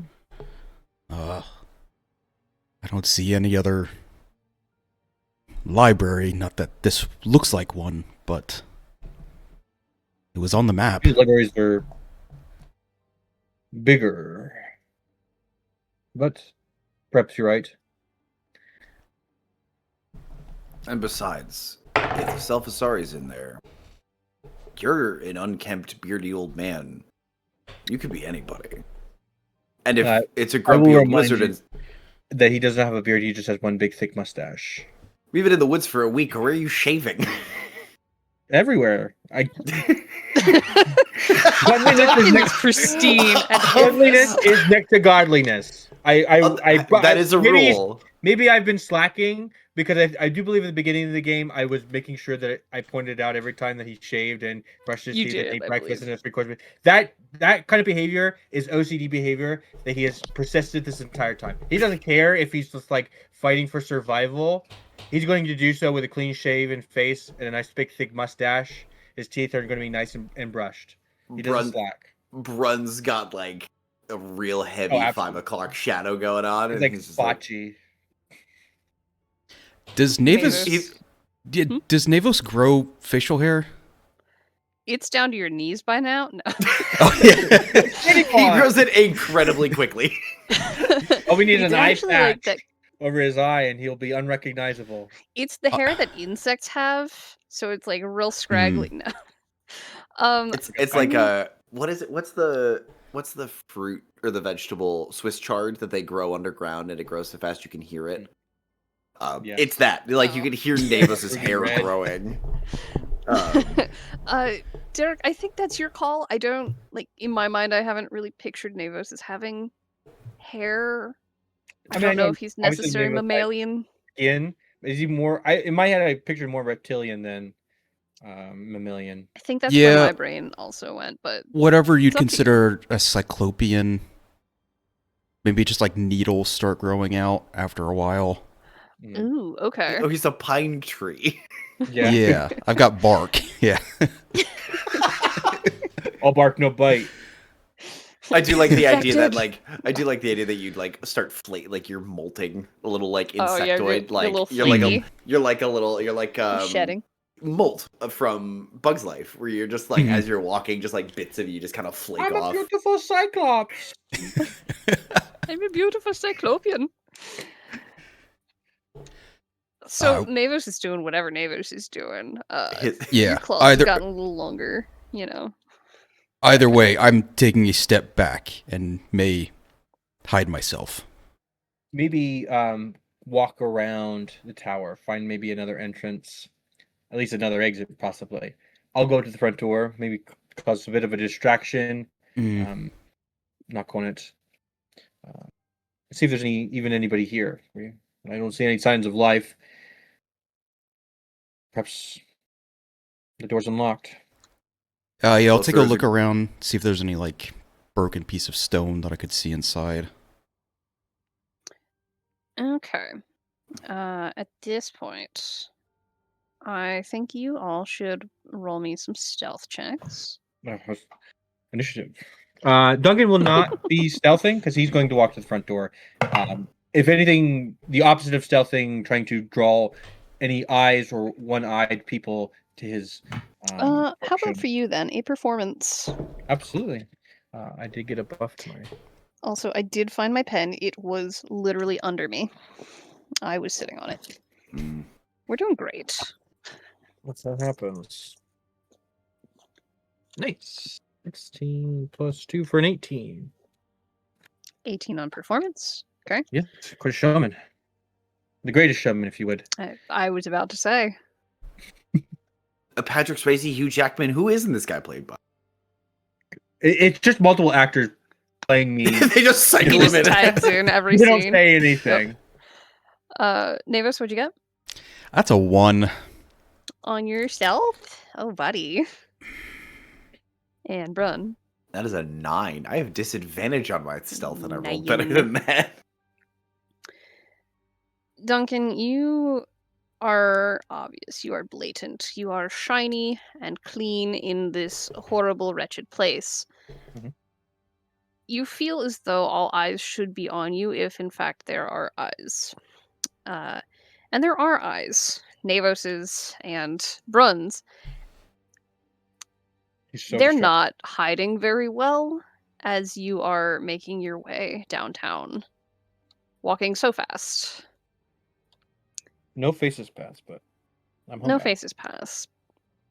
You get this kind of eerie feeling as you get closer and closer to this tower.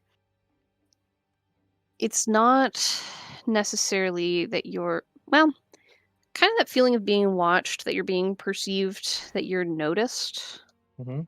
but you're not seeing anyone. It feels almost like the tower itself is recognizing that you are there. Our other two yahoos are clanging around in the forest, being so obvious. They're really not hiding very well. You both also get that feeling that you've been noticed, you've been recognized in some way. You don't know where from, you don't know if there's somebody in the tower that you just can't see. Navos, you are able to find a space where the rocks have kind of crumbled. There's got to be some kind of latent magic in this thing that's keeping it from completely collapsing. Because the physics of what you're seeing don't quite add up, which means it's got to be magic. Since you're looking inside, go ahead and give me a perception. And Duncan, you knock on that front door. It's fairly obvious. No answer. Dunk, dunk, dunk, dunk, dunk. Every time you tap on that door with your gauntleted fist, Mhm. the sound is dead. Like, it doesn't reverberate very well. A nice, warm wooden door should let the sound waves echo and travel really well. This one is weird. It just kind of eats the sound almost. Give me back my sound. What did you get there, Navis? 21. 21. Brun, what are you up to at this point? Once Brun gets the Die? feeling he's being watched, he sort of he stops and is looking around, just as a quick look around for Vox in case Vox has decided to do something weird this time. But then we'll just kind of settle in, lean up against a tree, and just be looking up at the tower. He trusts the sense that he's been caught, and so he is all I can do is just kind of be. If they've spotted me, they spotted me. There's no hiding, so I'm just gonna at least be here as a distraction, sort of away from the other two doors. Okay. Navis, looking in, it's dark in there. Your eyes fairly well developed. Your vision pretty good considering you only have the one and you don't have depth perception. You can see details fairly well from a distance. What you see inside is a welcoming room, right? You have guests. This is where you put them if they have to wait for a little bit. You don't see any movement inside, either here or up above in any of the windows. There seems to be no reaction on the inside to Duncan's knocking. You see, kind of in the far section of this room, the beginning of stairs. Some of them have crumbled. You could probably make your way up through, but it's gonna take a little bit of effort to not absolutely plummet, you know? Mm. Brun, you want to roll that D100 for Vox? Just for funsies. My sweet son. My boy. My boy. 62.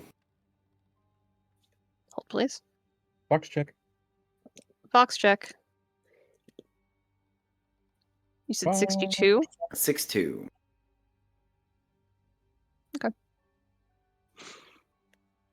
I have my tiny dice this time.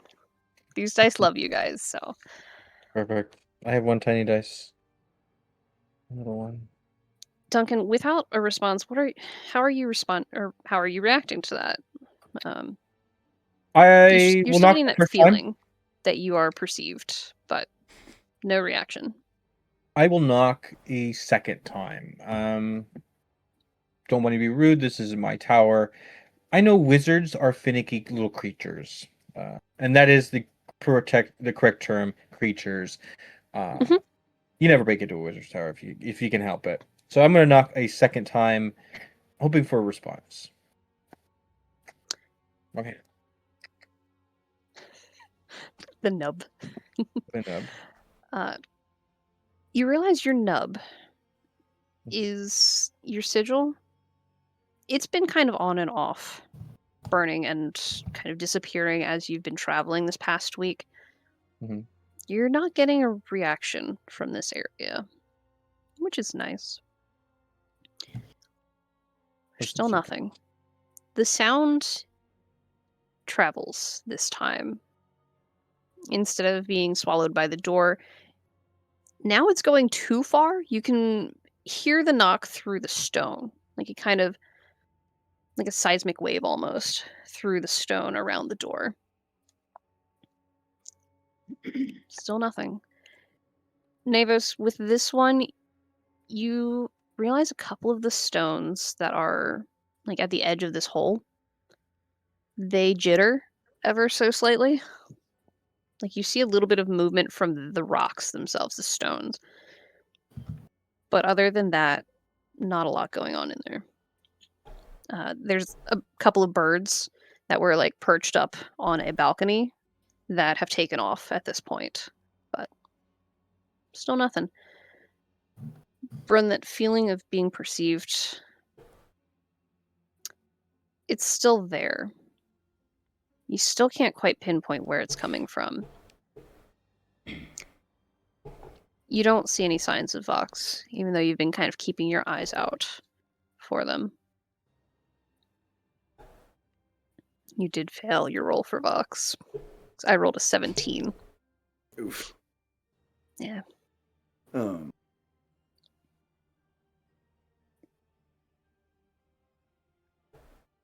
Yeah, Brunel sort of keep waiting, listening for a shout, a scream, something to indicate which direction he should be running. Yeah, with that, if I know where Brun went to, You do. Just it's an indication that I'm not seeing anything happening.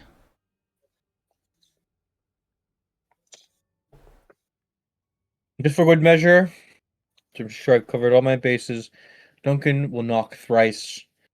On the third knock, as he's doing his knock, he's looking for the door handle. He's looking for a lock. If no response on the third knock, he will try for it. With your knocks this time, the door swings open. Oh, perfect. 1, 2, on the third. Click. It swings open. Very smoothly. Considering the current appearance of this building, that's a well-made door. Not a squeak Oh. from those hinges. Oof. And I was just like, my hand is not on my sword, it's like on my tiny WD-40 can. I was ready. This place is abandoned. But WD-12. with the door swinging open, my hand kind of hovering over there. What do I see on the inside? Inside, you see a dilapidated room. There are old seats where one might wait for the owner of this place. A small coffee table in between that's since fallen. A couple of the legs have busted out, rotted out from underneath. The rugs are moth-eaten and looks like there's been a critter that's been in and out of this building. And you all will see this too if you wander up. Something's been coming in to shelter here. It doesn't look human. Raccoon, maybe, something like that. Okay, yeah, I was about to say smaller creature, larger creature. A different critter, a non-wizard critter. Mm-hmm. Creature. Anything that had been on the walls is now so destroyed by time that you can't tell what it was. The stonework it must be good because it's still standing, but it really gives you the vibe that it probably shouldn't be standing. Still standing. Exactly. Kind of looking on the inside. I see the critter prints. I don't really see any signs of life. There's stairs off to the left that lead upward as well that are kind of broken. There is kind of an adjoining section here that you see a doorway where that door is busted out open. You're not sure how long that's been that way because it looks like it was broken a while ago and then it's just kind of rotted in place, which is weird considering the front door is fine. But that leads into another area as well.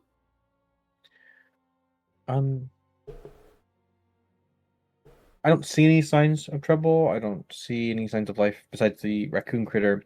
So Duncan will kind of turn around and kind of wave over to Brunnan and to Navos. But it looks kind of clear. I'll give it like a shrug.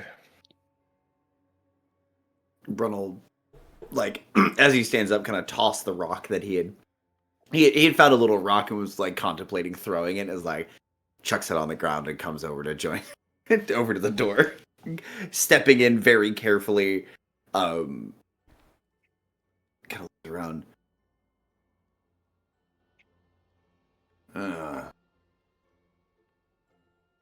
It's honestly nicer than I thought it would be. It looks way worse outside.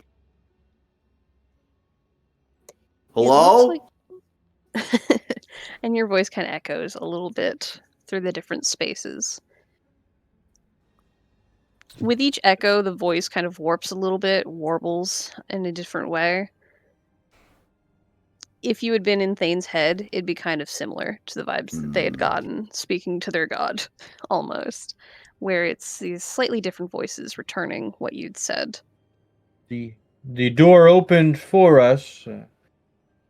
Is there anybody here? Nothing.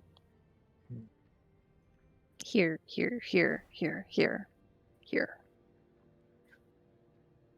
Navos will come in last, but I'm curious, before I leave the other side of the building, can I, like, poke a hand through? Through that gap in the stonework? Wherever a gap would be, yeah. Okay, what are you trying to do? I was just curious, What are you like, looking this magic that seems to be holding the tower up, like the crumbling stone, is this penetrable? Okay. Give me an Arcana check for this one. I think he's just trying to scare Duncan. I think he's trying to stick his hand in the stone, like, ah! I'm just trying to freak him out. Yeah. 18. That's better. 18. You find a gap that's a little more reachable for you and start putting your hand through, and as you do, you feel a bit of resistance. It kind of reminds you of the birdcage, almost, that feeling of force. You can kind of wiggle your fingers through it. It takes a little bit of effort. You get the feeling that there's probably a similar type of magic being used here, some kind of wall of force or something to hold these pieces in place. It doesn't feel recent. It feels like this is probably part of the construction of this place, where should something happen while someone's away, the whole thing won't come crashing down, right? Mm. You are unsure how long it has been since Derek has been here. If that's even his name. Brun, Real name. grab a chair. Prop this door open. I don't know if it'd be easy to get out. If it should happen to close. Finds like the flimsiest wooden folding chair and just kind of prop under the door. I'm gonna look at the chair and kind of look around and like, do I use? It's rude to put the nice chairs out where they might get rained on, but I don't trust the flimsier one. It doesn't seem like whoever's owns this has been here for a while. I mean, we'll be in and out. Don't say that. Don't say that. Don't He'll say climb that. the Hold on. chair, Let me knock. set- Let me knock on the chair. Knock on the wood. Thank you, and then we'll. You go to like, knock set on it the down. chair and it's I knocked on the door to the 3 left out times. of the way. That's one for each of us. But yeah, we'll wedge the door. We'll have it so the door is like already leaned against it, or like pressed up against it. So if the wind blows in one way or another, it'll hit it. But it's not like it has to blow back to get a head of steam to try and crush this thing. Okay. Yeah, easy enough. The chairs were nice at one point, but time has kind of ravaged them quite a bit The upholstery is absolutely wrecked. Gonna need a good upholsterer for that to make these seatable again. Yeah, I know a guy. He's probably dead. I know a guy. You know a guy. That's your guy. He's probably None of dead. you used your guys. Curtis tried to use his guys. I did kill his guys. All my You guys killed your died. guys. All my guys You died. killed your guys. All my guys are dead. How they died and who they died from. It was That is a Direct. mystery Direct for killed later. my guys. Dang it, Direct. Yeah, you've made it in. As dilapidated as things look, there's not much dust. You would expect a lot more. Making your way through the doorway that you had seen, kind of straight through, making my way. You find a small kitchen. There's the classic setup with a hearth and everything. And it's well kept, well cleaned, but it also has their signs that it's been a while since anybody's been in here. You see that some of the cabinets have been opened much more recently. There's kind of traces of movement through the dust on the counters in here.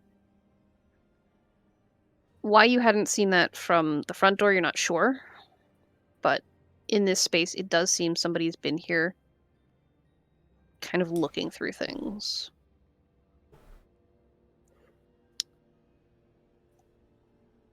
From the entry room, you hear the stone kind of grinding a little bit around you, especially where that gap is. It reminds you of when you were collared, that feeling you had in your bones. It's very uncomfortable to hear.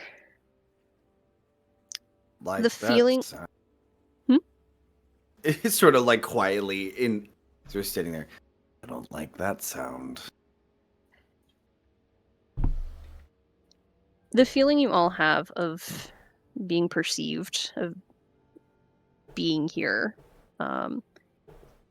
it's still there. It's present. It doesn't seem to be doing anything other than making note, keeping track of you, that kind of thing.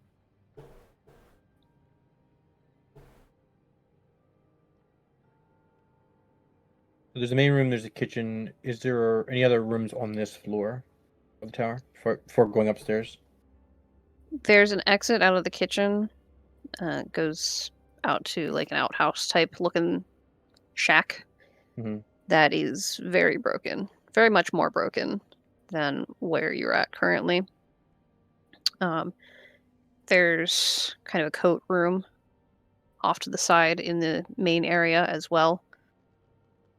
And then there's stairs.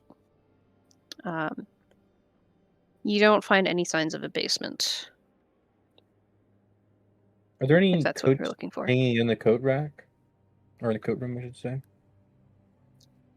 You find the remains of coats. Hmm. There are piles of musty old fabric that have dropped beneath hooks where there's still some fibers caught on the hooks themselves. There's maybe it was a pair of boots. It's very moldy leather at this point. You find more raccoon scat. And it looks like some of the piles of once fabric, once coats have been kind of scrabbled through. Perhaps there were treats or snacks in a pocket somewhere that the raccoon was after. Nothing fresh, though. In this room, you do see fresh tracks, fresh boot prints in the dust. Where are they headed? Give me an investigation.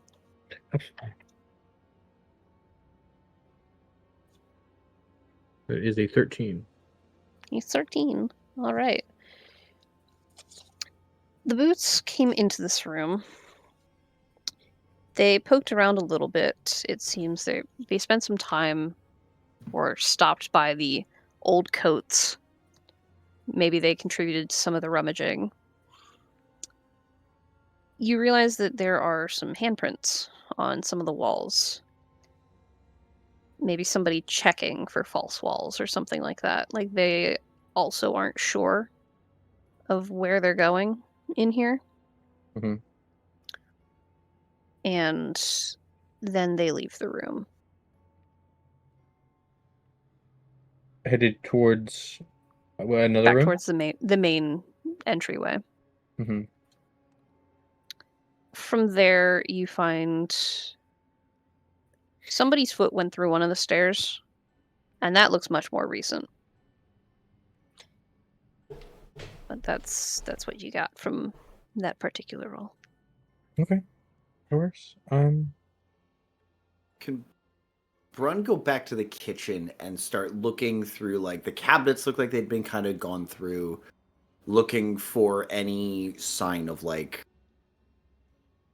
somebody came down to make a cup of tea, or, like, just, again, what has been moved and what has been handled in this space. So, in the cabinets, give me an investigation for that. Navis, what doing?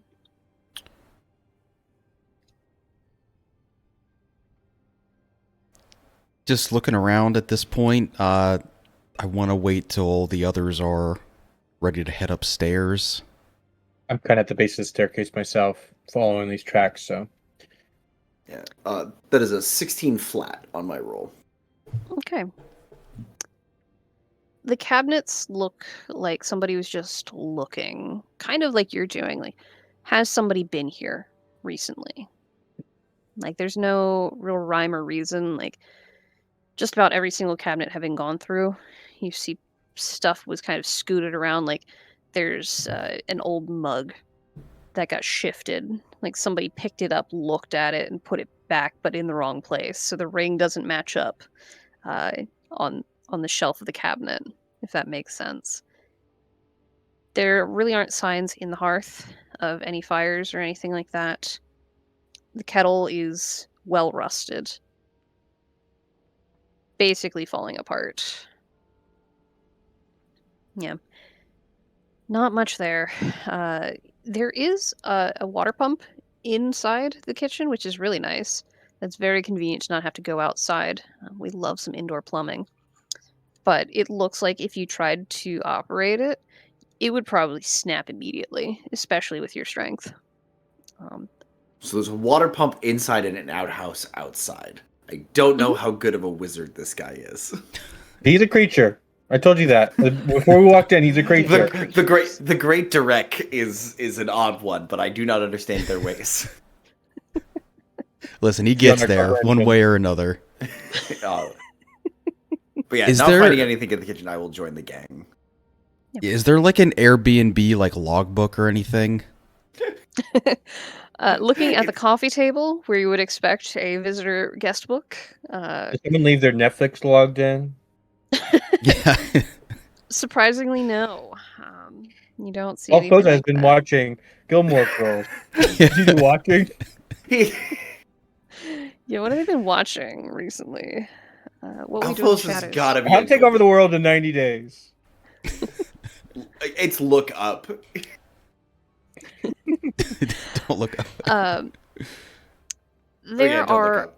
a couple of old-looking books that, as soon as you touch them, like the pages crumble. Nevos, this is not something where no amount of mending spell can bring these back to a point where you could actually handle them and like read through them. The parchment of the pages is so wrecked by now. The leather that binds them is worn through. The book boards are bare and barely holding on. Like they slid when the table broke and have remained on the floor in this spot for who knows how long.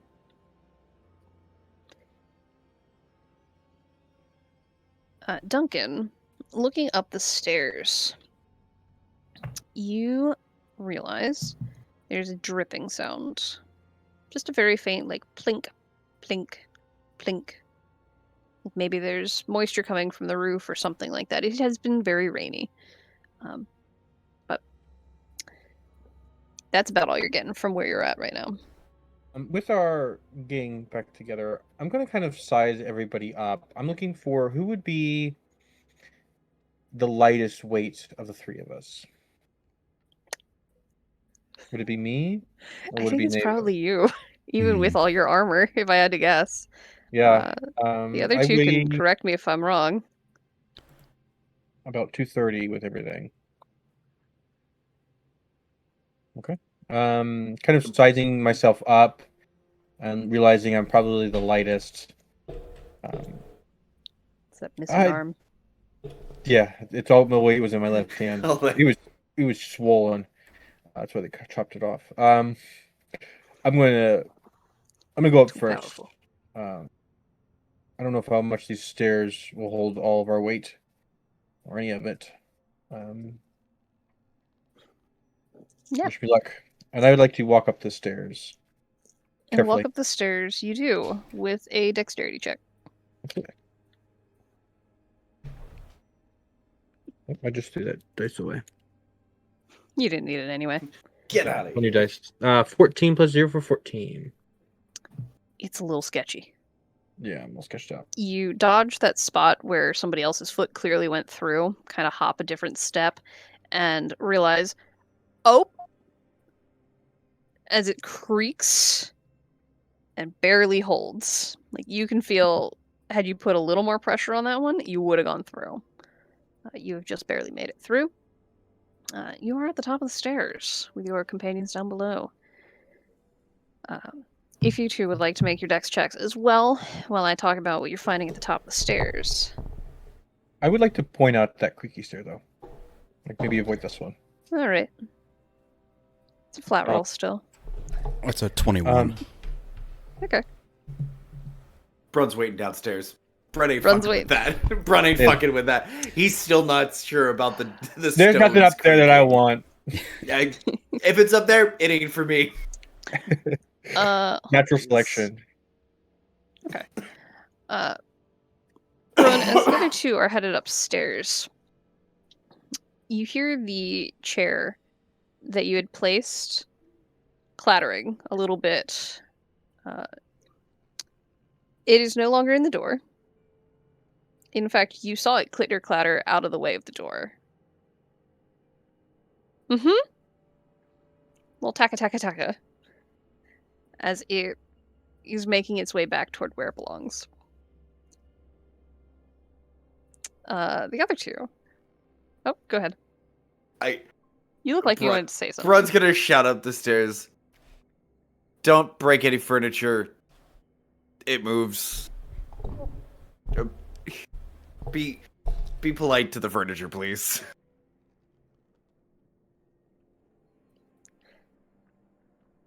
That's it. No At the top. context. No What do I context for any see of As that. I come up the stairs. At the top of the stairs. What's the closest piece of furniture? Closest piece of furniture, there is a lovely little side table that has a vase on top of it. Yeah, I'll cut it. Used to have something inside of it, but Nod my head at the side table. It's to not offend. mhm. My lord. Yeah, Can nice you please salute. roll for me a curtsy check? D20, please. I'll bring the curtsy check The back. in. curtsy check returns. That is a 10 on courtesy. All right. That's a 10 for curtsy. You feel a little rusty in your I've never salute, but saluted a side table before. I'm not sure how. they you don't. perceive- It's hard to get a read on how it has received your curtsy. Anyway, top of the stairs. There is a floor in front of you. Several good. rooms in a circular pattern. Navos, you had a good look at the building from the outside. This room itself, those doors should go to the outside walls. Like size-wise, those would be at the outside walls. So you're fairly confident that there is some space shenaniganery going on here. Does check out for a fairly magical tower, which you're fairly confident at this point. This is one such tower. There are several doors. Most of them are closed. There are no real markers on most of them, One of them has some interesting scorch marks on it that you're not sure if they're new or not, but the scorches do kind of hit the door and spread from there onto the walls. A different one. Duncan, you see it's slightly cracked open, and there is a dark liquid that is pushing from under the door. That is where you hear that dripping coming from. Nevos, your sense of smell is not as good as your sense of sight. Your hearing as well. You can smell that old library smell. You are so familiar with the smell of libraries. Mm-hmm. There are a couple of doors that you're getting that from if you go up and give them a quick sniff check. Yeah, I'd first like to apologize to the door with the scorch marks. And then, like Pepe Le Pew, I'm just following the library scent. It's here, I know it. He's like floating off the ground, carried on the smell. Mm-hmm. Feet kind of dangling behind, toes dragging. Duncan Nevos drifts by on the smell of old library. I'm gonna let him do his thing. Books are his forte. I'm gonna go over to look at the this black liquid coming out from under the door without touching it. I'd like to observe it a little bit. Yeah, that's blood. Blood. Okay. Yes, Yeah. blood. Decent bit of it. It's not encroaching farther than the frame of the door. Mhm. Okay, it doesn't really breach, but it is kind of pulled up. There's something invisible holding it back. It's kind of like if you pour a liquid into like a glass dish, right? So it's got a little bit of a build-up, this blood. So that's fun.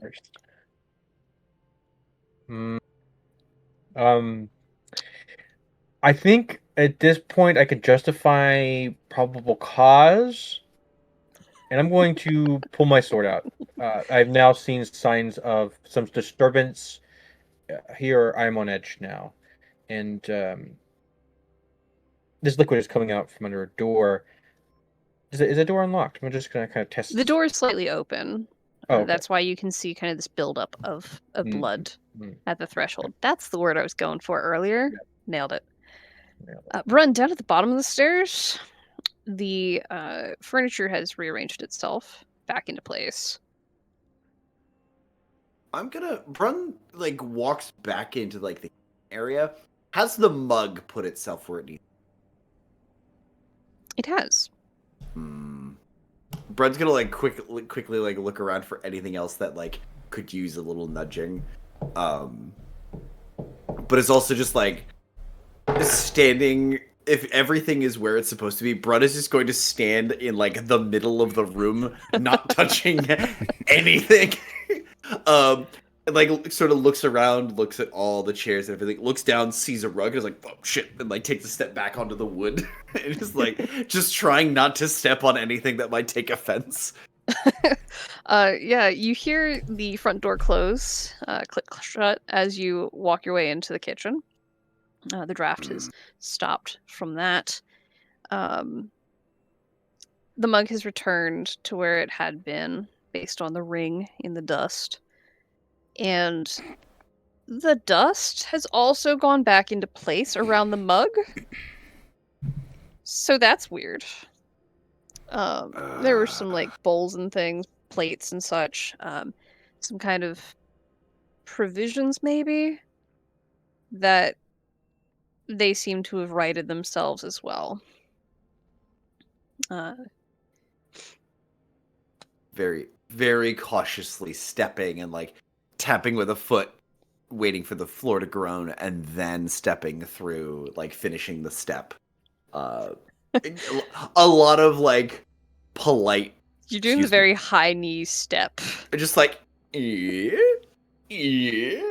excuse me, pardon me. Like, Brun is talking to an empty room like he is carrying a tray of drinks at a fancy party. He just, like, very cautiously, and he's just kind of standing in the middle of the room with his arms in front of him, just, like, kind of waiting for something to happen.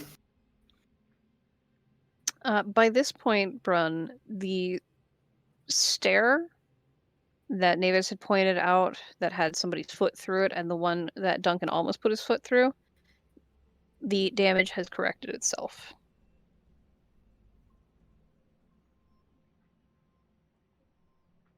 Hello. I'd like to go upstairs if I'm permitted, but I really don't want to hurt any of the stairs. Is that going to be all right? I can wait here, but I'd like to check You guys in can on- hear Brun downstairs talking. It's a little hard to make out what he's saying, but You're getting like a couple words as like this Doppler shift because Brun is not sure where to look in the room to address the room. you walk into a room and address everyone. Address all of the furniture You in address the room. it. That weird echoing that you had Mhm. noticed in the very beginning, our boys upstairs, you're getting that effect just a little bit as Brun's words are carrying upstairs, but kind of shifting this way, that way. Pitch going up and down a little bit, slowing down, speeding up, that kind of. It's very bizarre to listen to. Brun, you get no response.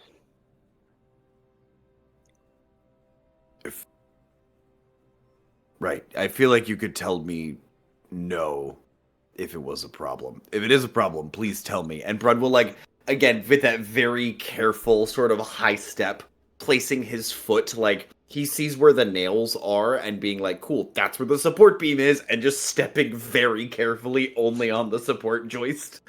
And, like, very carefully 2 points of as many points of contact as he can on his way up. At least 3 at all times. 3 at all times. Tripod is the most stable configuration. Give me a dex check. Ooh. 16 minus 1 for 15. That spot that Duncan had pointed out, you dodge that spot, and the stairs creak for sure. You're very heavy, but you make it and see the aforementioned doors. Duncan has sword out. Nevos is in front of a door, 2 from the right, if you are the starting point, going around a circle. Nevos, you trying that door? There are no Oh, markings on it. absolutely. If I smell pages, I'm going in. Yeah, door opens easily. It is a very strange library in there. The stacks go way higher than they should.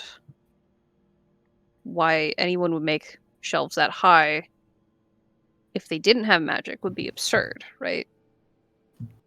You'd never reach the top.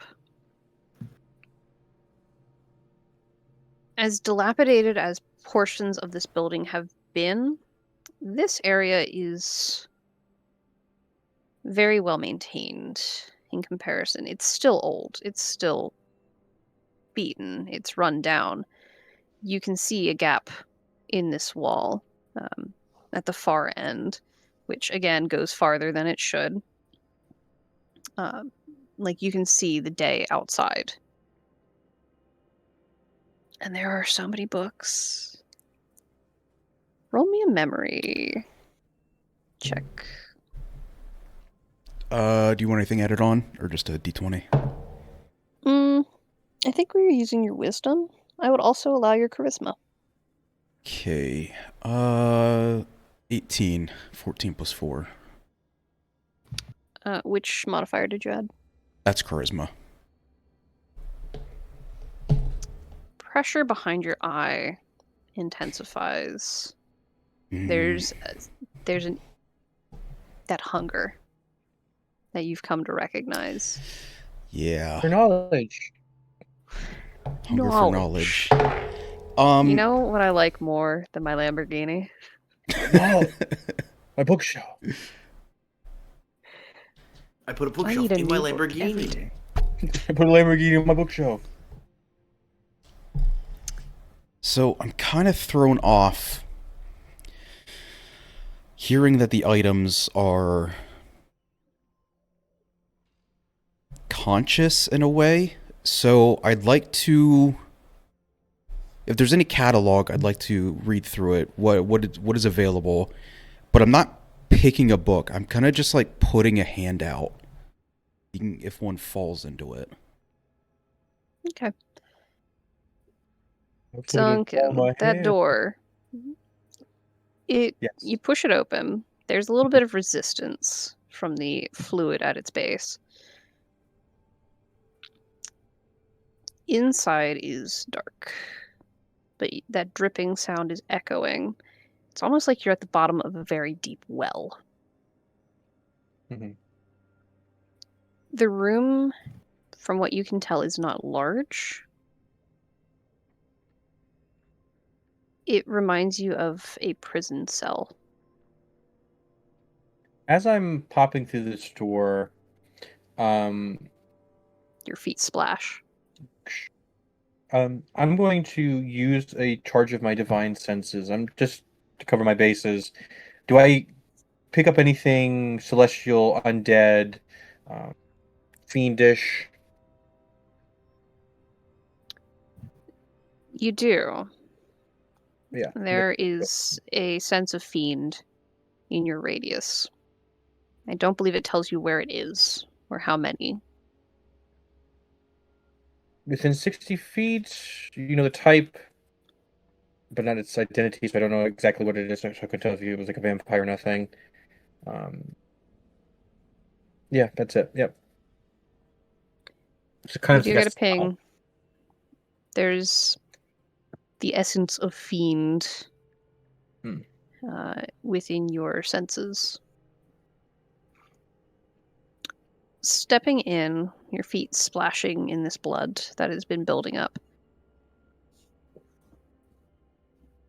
There is an individual that is hanging in front of you.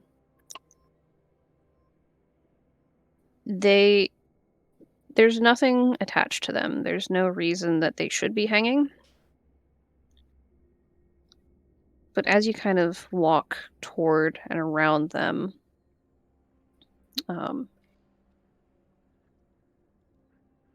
there's this visual glitch shift. There's something that's kind of pierced through and around, and that seems to be what's supporting them. You recognize Twistwind garb. This individual, you can tell, is not alive. Joints where there shouldn't be any, where limbs are bent in wrong ways, pieces missing. There's a whole section of their leg that is a void. It's kind of like when Navos casts how pieces disappear, but for Navos, those pieces become just not there. Mhm. But you can like see through them. For this, any perception through it is impossible. There's just a void there. You see you feel your sigil burning as you get closer. And there are these bruise-like shapes under their skin that shift and pulsate. It's not like the fibers that you had seen, not like with Pivel, it was kind of a vein pattern. This is more like a bruise under the skin. This And- body, as it's hanging, does it look like? I know there's no rope. There's nothing actually holding this body there. But does it look like would be if there's a rope there? It would be with like head tilted. It's more, um, how do I describe this?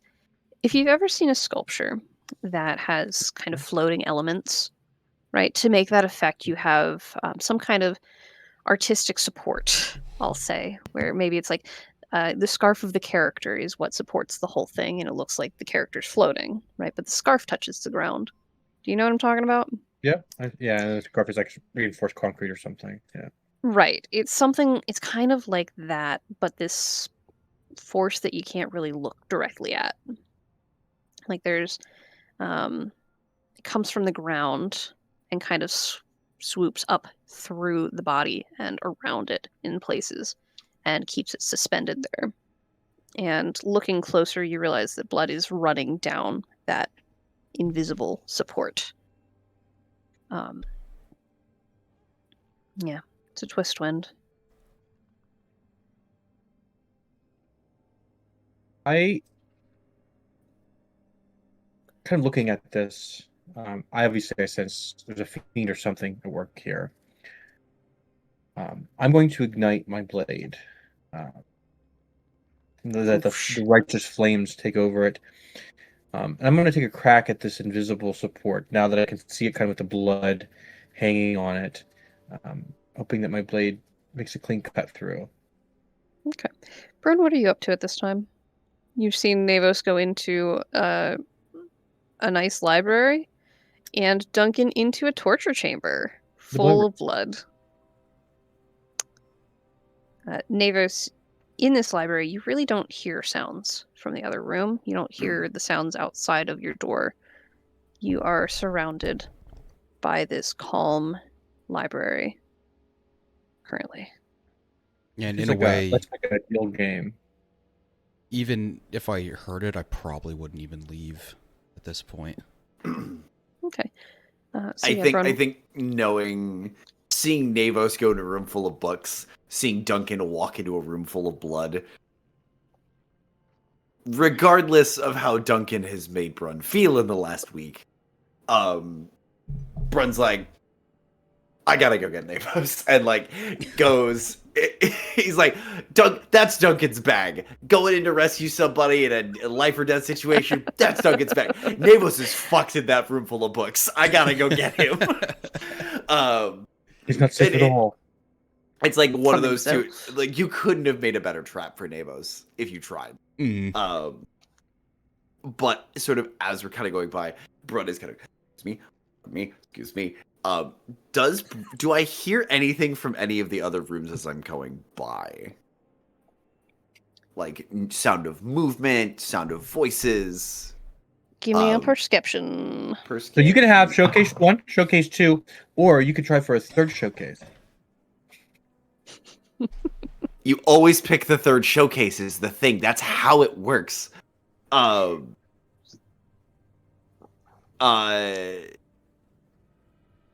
Sorry, you said perception? Oh, that's right, natural 20. For 21. Okay. Sorry. I got How distracted mean if with I that. said you hear Mahir? Ugh. A brand new that door is nephew! that door is doesn't exist. fucked. I will No, take out the goddamn building. You hear a shuffling sound in a different room. I will say Navos is in door 2. Duncan is in door 5. Door 7 to your left. There are 9 total around you. There are 8 doors. Where you would come in would be a 9th spot. If that makes sense. Yeah. Behind that door, which is currently closed, it is next to the scorched one.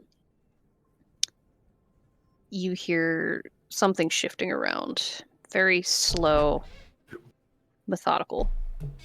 Ooh, cookies. Nice.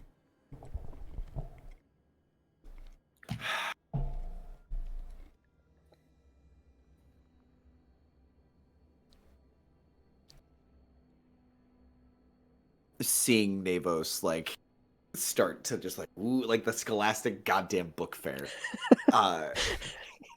You've got to go ask the attendant, do I have enough money for this? He's Yeah, he's gonna come back with like a slap band, a ruler, and a poster for a like Hannah And Montana. you Hey, specifically a told him thick book one of book. stickers. Mom Oh, gave me- the fuck! I got $3. I got a lollipop. Like With flappy hands. oh, with the yeah. Yeah. Anyway, Brun hearing that movement is gonna like stop. Go, Navos, hold on a second, and then go to that door and sort of politely, hello, is anyone there? You hear, hello? Is anyone there? In your voice. I can't make my voice that deep and luxurious. I'm sorry. Just say the line again. A little more feeling this time.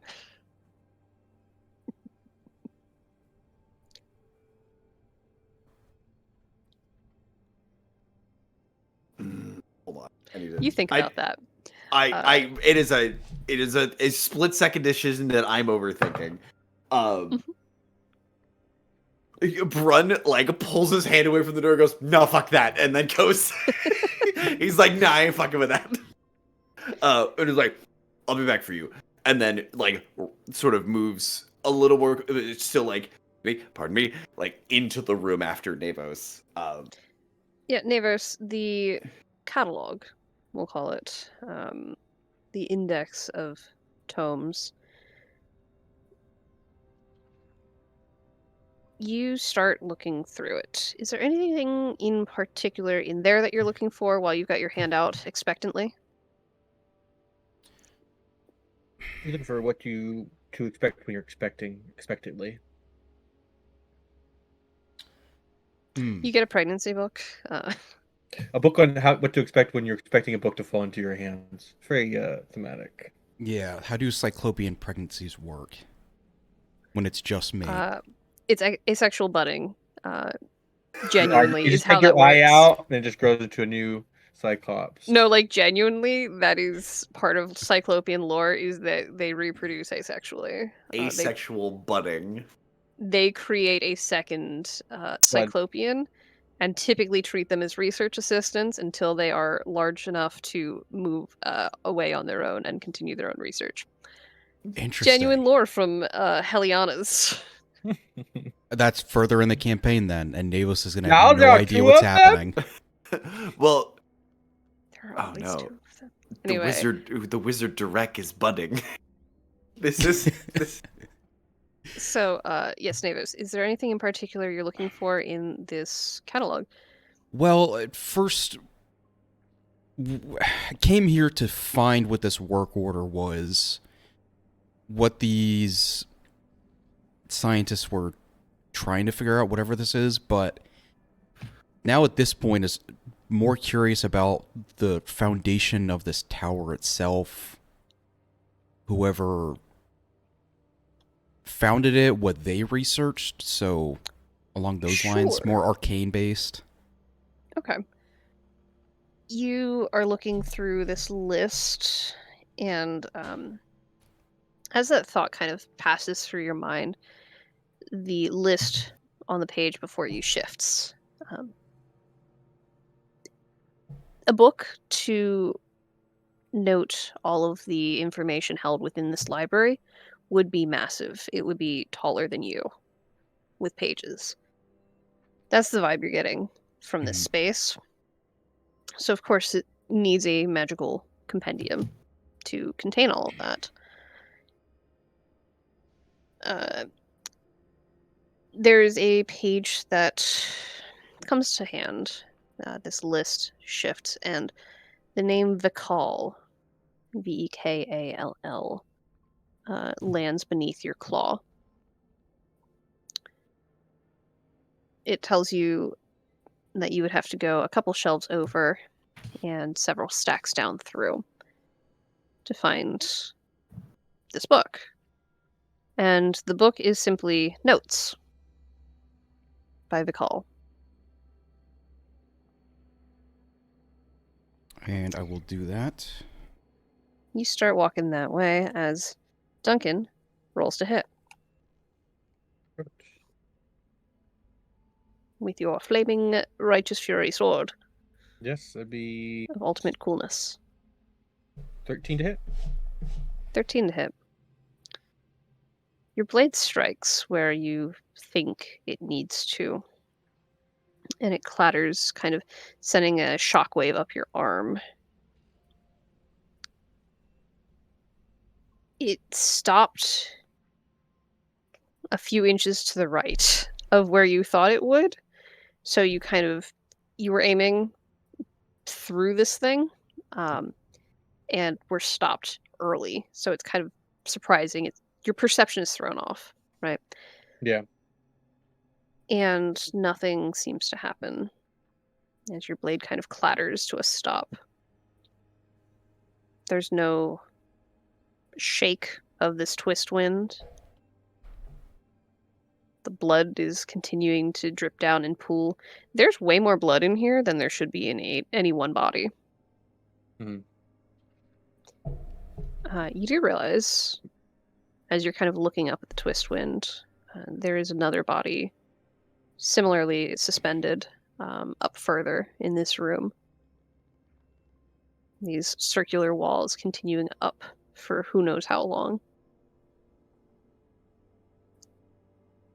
Am I close? Can I see it enough to like try to recognize if I know this? Oh, yeah, I guess I could tell you that.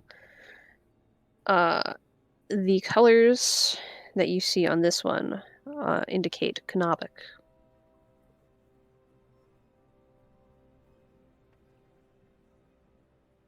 Looking underneath where that form is, in the pool of blood, you actually kick a sword.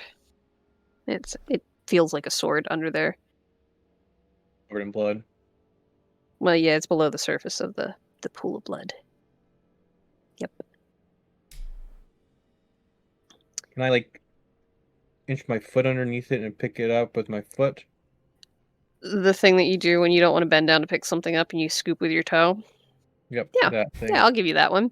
You can kind of kick it up Mhm. out from the pool. It's a sword.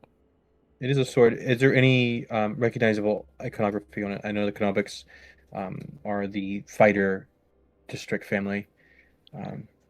This is a very standard longsword. Okay. It's I- maintained decently well. It is much more recent than anything else you've seen in this place. It clearly was not here for any length of time. You're fairly confident that it probably belongs with that Canobic. I will ease it back down into the pool of blood and Kind of leave it drop go. it down, and the blood splashes, but moves more like an ooze to cover it. It's very disconcerting. But there is now, to my knowledge, things under the blood besides the sword. I would like to take the tip of my sword and kind of rummage through the blood to see if I can find something else. Sure. Give me a D100. Oof, that doesn't. It doesn't. What could it be? 92. 92. Are you searching under the twist wind or under the Canobic? Or just in general? I'm gonna go under the twist wind, but mostly more in general. Just kind of like Okay. see if I can You're hit kind of anything. swinging your sword around like a metal detector under the surface of this blood, and Clink. Under y- the surface. there's a clink. You tip tap against something under the twist wind. When Is it you pull it out, because you're gonna have to use your hand for this one, Mhm. No, I and will. kind of maneuver your sword so it's behind you, and you're like reaching down while still holding your sword. There is a small carved totem. You kind of let the blood drain off of it. It does this weird, like, it doesn't stick to the surface of things. It just kind of oozes down off of it. It's very gross. And it looks rather familiar from a certain rat man back in Alrith. Its bone, this nice ivory, about the size of, say, a thumb, like that large bone in your thumb, the phalange. And it is carved and decorated with a blackened, spiraling pattern across its surface. And midway through it, kind of punched straight through with. You guys can't laugh when I say this word. Some of you are going to laugh. The metal is peened over on the ends. Okay. Natural. Proud of you. Proud of you. I like how Derek turned off his camera for that. Yep. Just needed a I thought second. about it. Very mature. Very mature. Yeah, so it's peened over, kind of domed Oh, she said it again. on either side, but the metal pierces the whole way through. And there's this small bone totem. It looks like it had a chain attached, but that has since been lost. Just for clarity, or Yeah. this totem that Yes. I picked up, is it in any way resembling the second sigil that I have in my parcel that I got from the Alfoza? No. Okay, I just The sigil that you'd gotten from Alfoza was some kind of Asimar sigil. Mhm. A sort of swampy void. Yeah. There's a lot of void in this room. I just thought it was Fair enough. Yeah. No, this totem is much more reminiscent of the one that The was Rat Man. broken with the Rat Man, and the one that you saw on, was it Priest Rural, I believe, because Curtis can't say his name ever. The shepherd that you Yeah. had met on the road. And if I also recall correctly, the Rat Man had broken his totem, and there was like cyanide or something on the His was inside. broken, yeah. Didn't he have a cyanide capsule to kill himself? You're not quite sure exactly what was in there, but you have a very strong suspicion that it was the shard you pulled from his esophagus that had the fibers pouring forth from its from the corpse that would not die, which you now have 2 of. The second one a little bit different from the first, but a very good replica. So that's what you found. Brun, following into this library, kind of dodging your way through the stacks, you follow Navos deeper and deeper into the room. And because of your positioning, you see a book. You hear it first. This shift as something starts to fall from a top shelf. And a book is careening down toward Navos currently.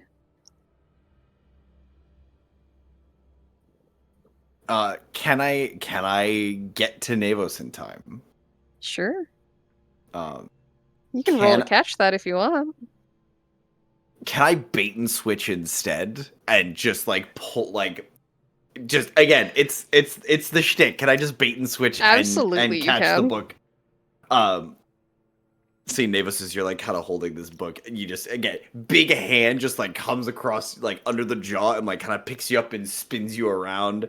And Brun is You very didn't even hear him come in. No, I mean, even this entire time as you're like picking me up, I'm still just reading, just spinning. Keeping clear of the eye and like just kind of keeping the head still so like the frame of the book doesn't You gotta move. support his head. Yeah, don't touch my soft spot. But yeah, His I will bait and switch and add. You can bait and switch and give me a dex check. So that'll add. That does add 6 to my AC, but that doesn't do anything on. That's fine. I don't know. If I will that'll- grant you advantage on your dex check. Okay. Thank you for the advantage. That is a 17. You swap with Navos, placing him cleanly behind you. And when you reach for this book, he still has his hand out. The book should be in your hand. It has dipped around your hand and landed in his instead. You're like, I got it! And it just deftly swerves your hand to land in Navos's. You could have told me you had that. I mean, I've been here for a while waiting. I didn't even hear you come in. I was literally right behind you, and that's why I came in after you. Finding anything? I'm just starting, but I mean, look at the amount. There's so much. I could be Navos, here for days. Wait. You asked for that book to show up. Yeah, And- just whoever founded this.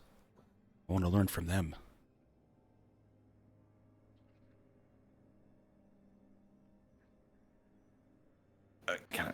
Excuse me. I'd like whatever book one of the Oh, Navos, did you have the name of the Selfasari who was on this trip? No names, just Sofasari, Twiswin, Kunabak. If my friend is the Selfasari who's reading something, I'd like to be reading the book that they're reading right now, if you don't mind. Or the last book that they read. Please. Your voice travels through the stacks, and you hear this shifting, pages kind of rustling a little bit. Right. Like the Rolodex is flipping, but the entire room is the Rolodex. And And I'm they're all currently flipping at the same time. inside the Rolodex. Yes. Navos, this is fascinating. The arcanic methodology to make something like this happen is insane. Remind me what you rolled for your memory check. 18. That was an 18. You are back home for a moment. You have depth perception. And you see books everywhere. They are alive, almost. Some people in this library have familiars, unseen creatures that are doing the work for them. They don't trust the books themselves necessarily. And then you're back here with a book in hand and this rustling all around. And you don't get any books, Brun. But you hear something clatter a couple shelves over. Are you... It drops to the ground. It sounds like somebody dropped something off a table, like a pen or something. Or a coin or whatever it was. And it clatters for a second and settles. And the Rolodex stops spinning.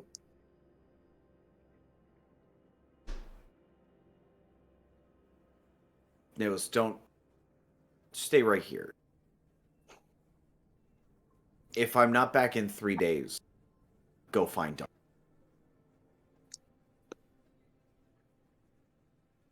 If I have this book, it's just in one ear out the other at this point. It's just like an exasperated sigh, and then we'll kind of sidestep. Navis is currently lost in memory. Deep and, in the weeds. Run, you take a step to the left and walk through the shelves, because there's a gap there now. It wasn't there a second ago, but you've reached a point where you gotta stop questioning these things. Yeah, there's door frames basically to get through these stacks. Yeah. You pass over. It actually takes about 10 stacks to find anything on the floor. And it's a Self-Asari emblem. Like a pendant. Mm, Very clearly Fuck. Self-Asari. fuck. Looking around. Any sign of the owner? Listening for any self-important twat looking for their paperwork? Perception. Or an investigation. Oh, Investigation would be good. This motherfucker's gonna be eaten by bookworms or some shit. Let me just write that down real quick. Erase his other notes. WYRM. Bookworm. It's a Dragon Maid of Books. That is a natural 20 again.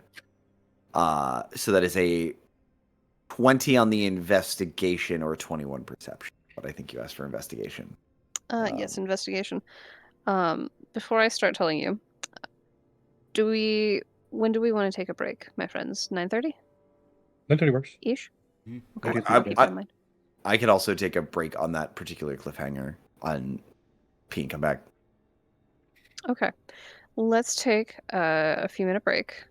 Okay. We'll say 9:30 is when we come back. Okay. Works. And I will tell you about that in a second. Excellent. See you in 5, friends. Thank you. Thank you, Vive.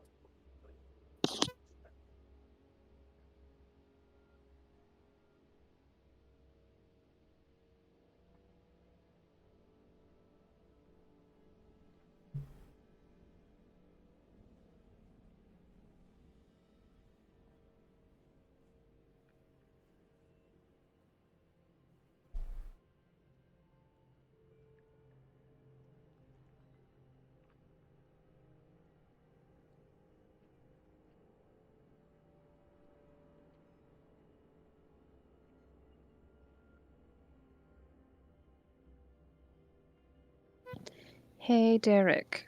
What's up? You'd mentioned you were doing sendings and things Yeah. throughout the days. Did you have people in mind? Who are you? I think you may have said that and I skipped over it. I'm sorry. For sure, Lyra. Not Lyra even has given no expecting- response. Yeah, not even expecting anything to come back. With Lyra, you get the caller is not in your dimension message. Okay. The person you're contacting is unavailable. This number is no longer active. That Not in kind the of deal. same realm. Yeah. And then Yeah. Jepka and Mahir, but I was kind of waiting to see what the others wanted for that, especially Mahir. How many sendings do you have a day, and how many were you using through downtime? So I've got 2 a day. Okay. I'd say we're on the 3rd day. Oh, a week has passed. Oh, week, yeah. By this point.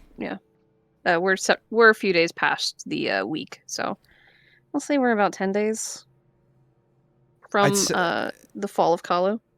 Okay. I'd probably just go with, like, Lyra and Jepka at this point. Maybe the Archbishop. Just update, Okay. we're still alive. Where are you? How are things? Like, what are the next steps at this point? We have the samples. Jepka connects.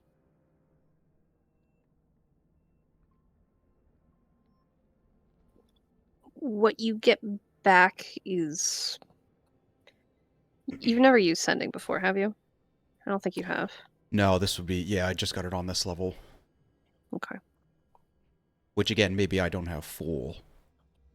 Yeah, roll me a powers for it. d20. Roll me an Arcana. Okay. as you're practicing with this spell. This is a It's, level, what, 3 spell? 17. Yep, level 3. 17. Okay. That is 1 success. Okay. Because it's a level 3, you're going to need 3 successes. I'll say. Yeah, I forgot to mention that. I think that... Huh. Yeah, that and the Shadow Spawn are the only new spells. Oh, an encounter spell. Ooh, spicy. Yeah. That one with Jepka connects.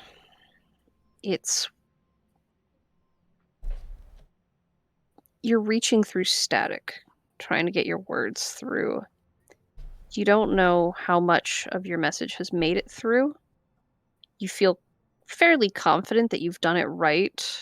You've been trying to kind of work your way through this spell.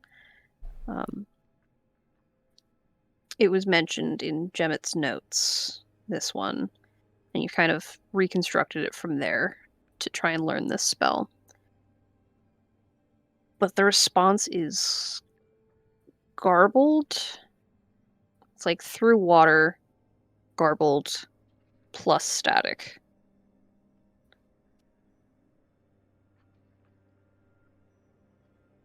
You don't get words out of it, really. You get more feelings that kind of pass through this noise, which you're pretty confident that's not how the spell should work. Yeah. And yet, that's what you're getting. At least glad I'm hearing back, but what kind of feelings am I getting? Is this happy to hear or fear? There's rage. A lot of rage. You don't know if it's at you. You don't know the target of the rage, but there's a lot of it. Okay. There's a lot of adrenaline, I'll say. Like that kind of rush you feel with adrenaline.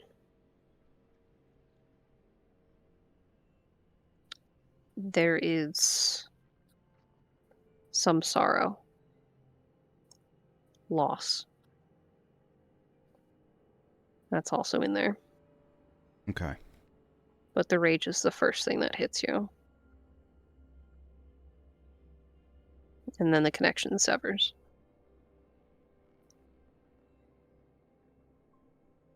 Well, since I have a few days, I think Archbishop as well, just to reach No out. response from her. Okay. And then... Doesn't connect. Man, this one's rough, but maybe... Jurgensen.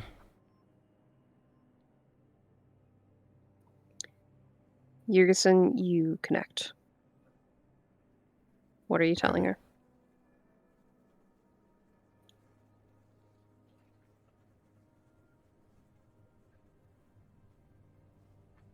I haven't forgotten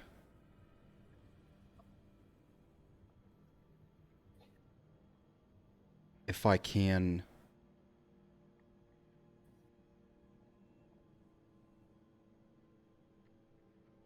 reverse this, you will be the first one I come to.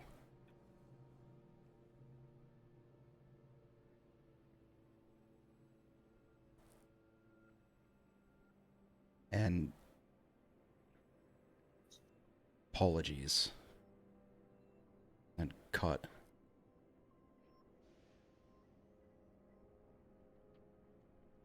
With this one, you have a better understanding of the spell. Give me another Arcana check. You're looking for an 18. 13. That's dropped. Again, that noise, it's not as much underwater now, but it takes longer for feelings to get through in response. There's, again, no words, but It's like sound waves through water, where it's taking longer to travel, if that makes sense. Mhm. It's like an echo of itself, and you're only hearing like the third or fourth echo. And now there is pain. Just pain and hunger. Confusion. Bit of anger. Yeah, another sense of bittersweet.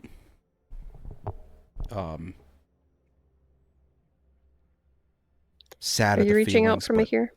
glad to hear. Oh, sorry. Not until I hear back from Brun. It's something I brought up, but I'm not doing this until he would like it, or if there's anybody else. Same with Duncan for any of the children. Okay. Welcome back, friends. Thank you for your patience.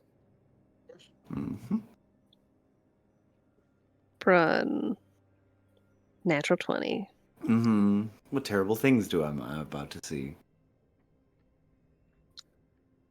You reach down and pick up this Self-Asari emblem. Kind of flip it over in your hand. It's well crafted. It's nicely made.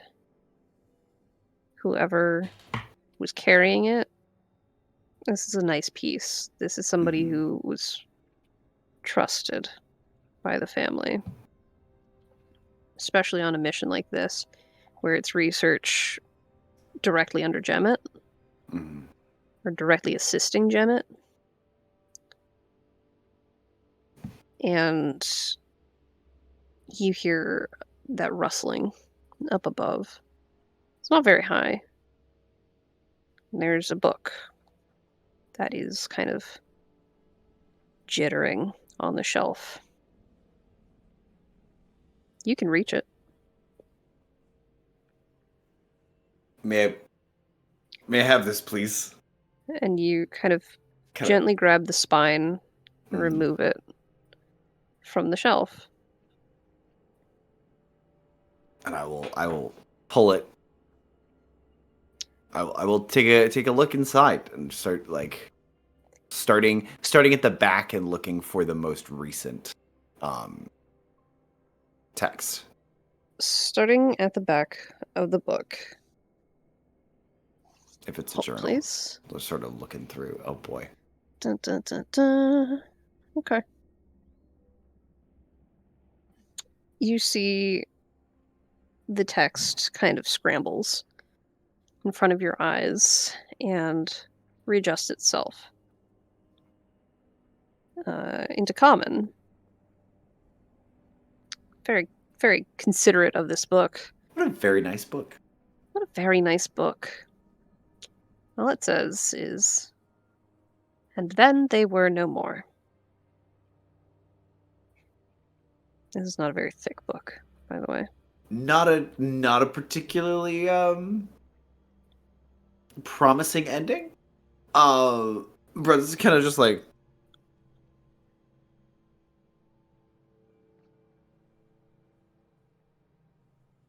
That's looks the very around. last page. I There are others. we'll front of it. flip. We will now flip to the front of the book. I sort of like if it's not very thick, sort of do a quick speed read. Yeah.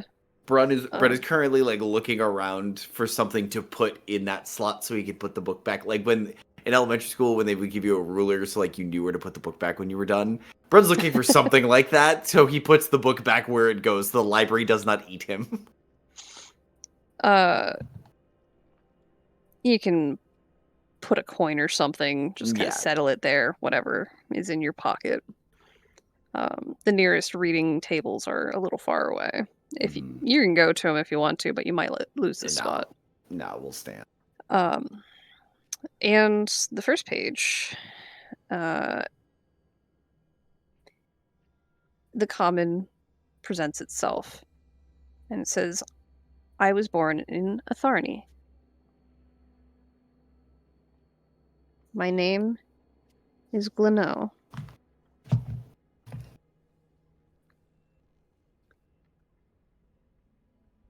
Glynno.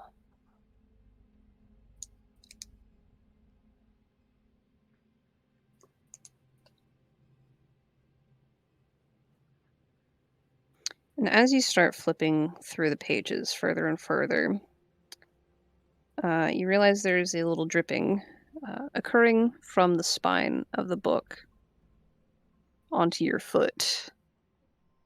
And it's definitely blood. You realize the binding of this book has very distinct pores to it, with very fine hairs. You've messed up enough people. You're pretty confident you know what this is bound I've in. never turned somebody into a book before. And I don't think I ever will. Brun will absolutely be like, fuck. You continue reading through these pages, though, and it is the story of Glenno. From the time they were born to the time they died.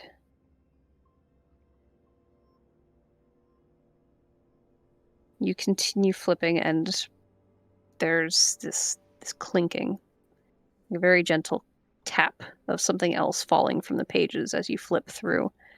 And you look down, and you recognize a piece of tooth has dropped from the pages. You flip a few more pages, and another piece of something falls out. This one's part of a finger. And eventually reach the part of the story where they are working in a lab and they've been promoted. And now they're working with Gemmet. Self-Asari.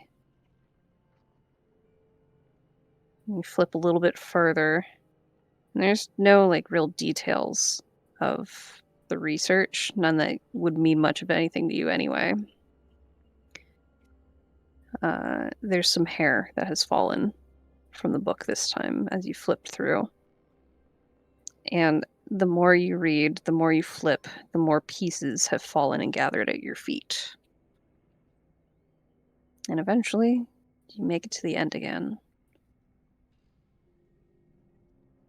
They entered the tower, unannounced, uninvited, and then they died. Was the tower their intended destination, or was this a space they went on the... Going back a little bit further, this was their destination. They were aiming for the library. They've been sent on a mission to the library to research the shard they were given. They were supposed to have the shard, apparently.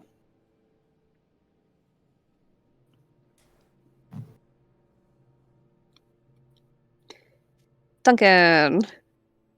That's me. That's you! You're in a room. With Circular blood. room. Torture room, lots of blood. It's gross. You're gonna have to do some cleaning on your boots. Because it does Absolutely. cover... it covers almost the toe of your boot. I don't know if you have Fortunately, I don't sabotons have- or not. Blood on my Do you have boots full is plate? no, it's chain. Okay, yeah. Okay, that's better. Chain doesn't Mhm. usually cover one's feet, so... Yeah. Well, I would imagine it's just kind of like an iron plate on the front of it, and the back of it's like leather Grievous or whatever, you know. Yeah. Yeah. Blood on My Boots is now my new band name, just so you guys know.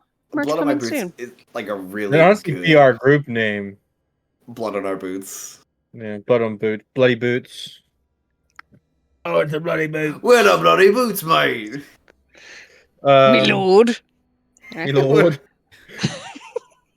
We're very cordial, especially to furniture. Bloody Uh, boots, my lord. Anyway, So blood I on your see boots. the twist Hot in sauce front on of your me. titties. I see the Kanabik kind of hiding up there. Uh-huh. Looking further, um, you said there's like bodies just kind of like going up as far as As I you can look see. further and further, you get atmospheric bluing occurring, kind of fog Yeah, effect the further you try and look, which blood really fog. shouldn't be the case. A little bit of a red cast to it, because it's creepy and gross. Why not? We'll make it evil. And Some deal. you can see a couple of bodies or shapes further up through, but you can't really make out details. Mhm. Um, I guess for clarification, Yeah. I detected a fiend. That I can only detect up to 60 feet, so it means that fiend is somewhere within 60 feet of me, correct? Yep. Okay. I'm going to thoroughly search this room. I'm looking for anything that would give off this fiendish odor. Okay. Investigation. Yeah. Or I would also allow religion. Oh, religion. Yep. That's going to be it. I'm good at that. It'll be a 14. Not that good, but I'm pretty good still. You how many fiends have you really interacted with? Like, So, are you very familiar? there's tons of them in our agent text, but I never actually met one. Okay. I know their smell. I've held like fiendish objects. That's how we kind of like get that divine sense and like know how to use it and know what the smells smell like. It's like when you're training a sniffer dog. You got to give them something to work off of. I see. Duncan the Sniffer Dog. It's part of my title. Paladin and sniffer dog. We added something else to his title today. Like that's just getting out of hand. It's like when I moderated for 5% chance. I had a new title every 10 minutes. True. He It kept was a getting grand old promoted. time. Anyway. You are searching around and through this space, which, again, not very large. Maybe 15, 20 feet across. Fairly circular space. Walls go straight up. You are having a hard time finding any, like, actual fiendish creature. Mm-hmm. You realize the totem that you My hand, picked up from under the blood. There's some kind of fiendish something going on with that. Ah, okay. That's probably your best guess. By now, the blood is up over the toe of your boots. So you get the sense that it is in fact rising and will not stop with you in here. It doesn't seem to care that you're here. That might What be else are my you doing? cue to leave. These bodies are dead. There's nothing really I can do for them. Yeah, no, they're very dead. There's no coming back from that. I'm not attuned my senses enough to consecrate this place yet. It'll be on my list once I get it. Everything's going to get consecrated. But You get a consecration. You get a consecration. if I can, I'm going to. And I think I'm going to dip out of this room. There's nothing much more for me here. Totem kind of slipping into my pocket. I'm going to sheath my sword and, as best as I can, try to close that door so we don't get flooded by. I know there's a wall keeping the blood in, but all of a sudden, You kind of wade your way to the door, pull it open, pass through. As your foot passes through that invisible barrier, all of the blood that was on it stays behind. The bone totem was clean by the time you put it in your pocket. And you step out and realize, huh, You're clean. All the blood has stayed behind. It has pulled up, I'll say about 2, 3, 4 inches in that space in the door. Mhm.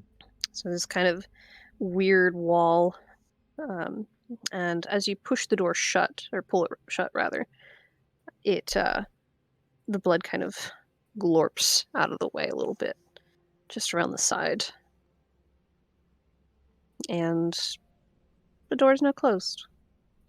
Now I'm standing back in the room. I know that there are 8 more doors in this room, not including the one that's behind me that I just left, but not including the one that we came in on. Uh, There'll be the 9th door. there are 8 doors total.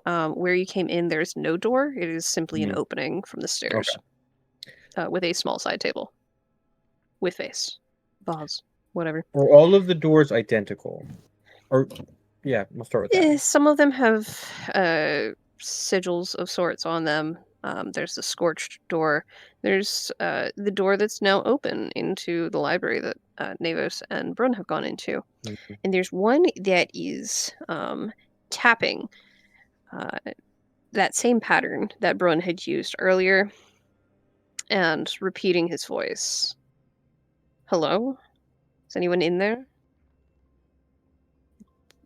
Oh, I'm gonna walk over to that door. Sounds like Brun needs help. Okay. He's constantly getting himself lost. Yeah. Brun, are you in there? Hello? Is anyone there? It's me. It's Duncan. Anyone in there? Can you hear me? And I'm gonna move to try to open the door. There's no way Door's Brun's unlocked. this stupid. I'm gonna open the door to rescue Brun because obviously he can't open doors. He's like a cat. He can't open doors. We'll pause you right there. Navos. Journal in hand. Notes. Notes by Vikal. You start flipping through it. And it reminds you a lot of your journal. Where there's a lot of scribblings and things. You don't take the time to stop and read those. You feel like you should keep flipping through. And you get to an entry. And all that it says on the page is, meet me in my study.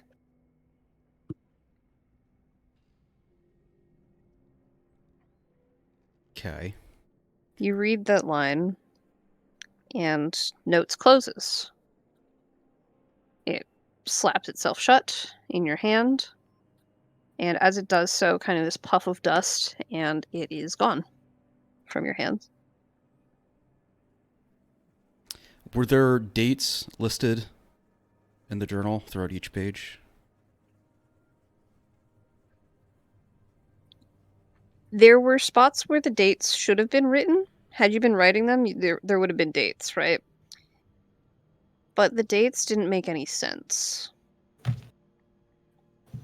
They were not months that you recognize. And the year didn't make sense either. It was a very long time ago if the dates if that is the year in fact, and it's not like a weird that's the number of days in the year type thing where it's like year, month, day, perhaps, like a weird setup that way. If that is in fact the year that this was written, somebody has told you to come to their study from a couple thousand years ago. Makes sense. Yeah, we'll set This is the part where Navos reenacts the lake house. But Is that's that the it. one with the pottery? No, it's Keanu Reeves Oh. writes a letter to a lover from a different time. So I now see. Keanu Reeves is playing Derek. Yeah. Didn't he do another one, the butterfly effect? Isn't that That's something- Ashton Kutcher. That's Ashton. Ashton will fill in afterwards. But I'll put Okay. the notebook down. I'll make a note of that. Get those guys on board. Uh, Yeah, The nope. budget for this Notes is program gone. gone up. notes is Notes gone. is gone Yes. from your hands. I'll just call it to Braun. I gotta It go has to not the been 3 days. study but- room. Anything on your hand? Brent There's a kind lot of on your hands. Brent comes around the corner with a very shiny coin and a very bloody like book that is actively bleeding, and like you see like a piece of jawbone like hanging out from between the pages. He goes, "I found the Self-Asari, and I found the Self-Asari." Oh. Do I need to teach you how to read? That's not how this works. I'm pretty sure. Sort of hold out the last page that says we came, like that they came in unannounced and uninvited, and then they died. And kind of go, we weren't invited, were we? I mean, Duncan knocked on the door and it opened up. I announced my We I didn't don't know, break that- in. Listen, I'm a professional at breaking in. That's flimsy at best. This will not hold up in a court of law. This, alibi will not hold up. no lawyer worth their salt's gonna go into that. I'm gonna put this back Okay. and put them back. I'm gonna grab Duncan.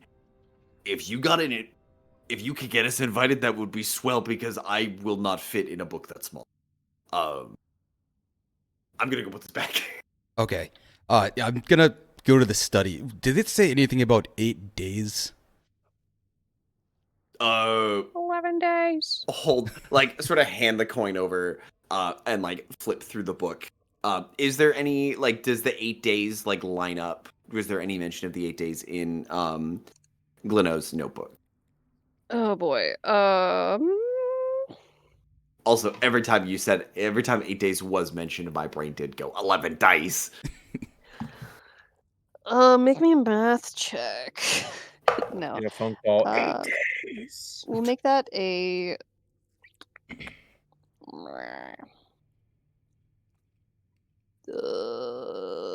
investigation. Sure. Cool. That is You a have advantage because of Navos. thank Christ, that's a 16. Thank Navos. Thank Direct. There the true aren't king. there aren't too many dates specifically, but from the amount of content from I've been sent on assignment to and then they died, the timeline is pretty close. Close to about a week. There's little about over. a week between we got in here and then we died. A week between we were sent and then we died. We were sent and we died. Yeah, okay. Yeah, it was A few about a extra week days. a week of hiking, and then if they got here, and then they died. Okay. They're supposed to be researching some shard, but I haven't found anything. I don't know if I just keep flipping pages of this book, if like I don't know what's gonna happen. At this point, an ear has dropped from the Oh. book. All the better Elvin, to hear human. you with. Elvin. Yeah. Yeah, like Maybe pick it's it up Elvin. with a tip and like Oh. no, just like not a tip. set it back down. I'm gonna go put this back, so they, at the very least, we clean up when we're done. See if you can get us an invite. I'll go get Duncan. He can't work his way out of how to open a door. If someone should go get Duncan, and plus yeah, it'll get his goat if I go get him. that is true. Duncan. That's me. Uh, Duncan. The door is open. It is unlocked. You swing it open, and there is a nice looking lounge type room. Stylings are it's an older taste, an older style. Um, very clean, well kept. Back when rooms used to be rooms. Back when rooms used to be rooms and craftsmen were paid for their hard work. Exactly. We all joined And the they had union. pride. It was great. Oh, unions, please. No. Before unions. Back when people had pride in their work. You don't see anyone in here. You're not seeing that layer of dust that you're finding on everything else.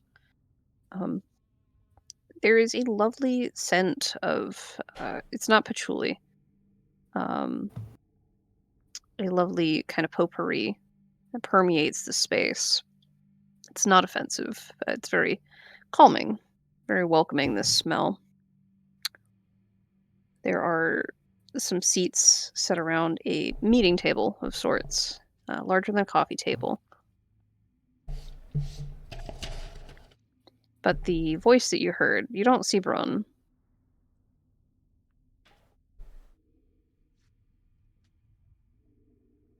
Brun, are you in here? And I'm gonna kind of In start- here. Kind of bouncing around the room.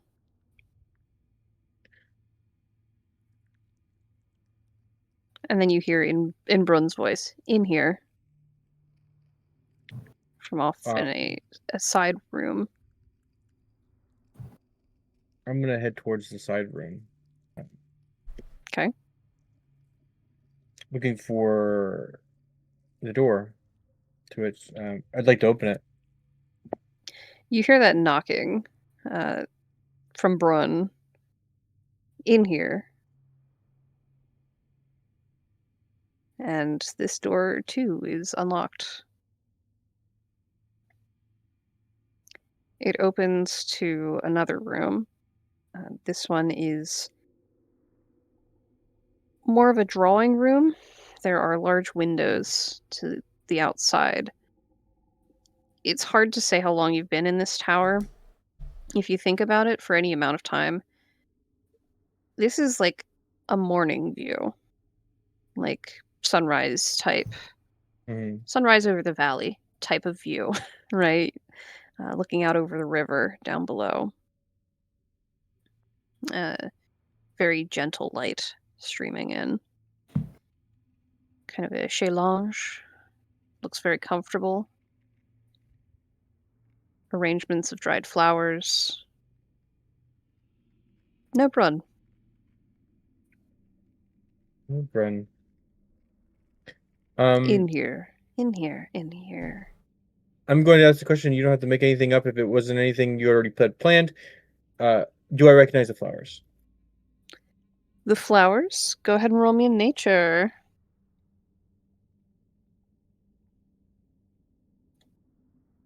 16. Yep, You do 16. not. Mostly right. Okay. Most of them. Hmm. There's one that reminds you of something you saw in the garden in Kahlo. One of those weird ones. Kind of a swirly stem to it where it kind of loops on itself. Mm. The petals of the flower splay out, palmate, kind of one point, and the petals all spray like a hand, like the fingers on a hand. That's palmate. Almost a fan of petals. And you said it's dried, correct? It's dried, yeah. I'd like to carefully snip the head of the flower off and lay it between sheets of my journal. Absolutely. Because it is dried already, it does kind of crumple a little bit as you press the pages on it. You can kind of hear it break a little bit, but it's there. Brun, I'm- walking out, the door is closing, that one that your voice was coming from. It is gently swinging shut, just so you're aware. You think about that. Duncan, you were saying? I'm still sitting in this room. I see the flowers. I'm listening again for Brun's voice. Is there another door that it's coming from? There is. You hear, oh fuck, Duncan, like Brun's like kind of waving, looking, coming, hopefully, like seeing the door shut and seeing Duncan kind of moving into the room. Brun's gonna shout for Duncan and try and get his attention. Roll me an athletics to intercept that door.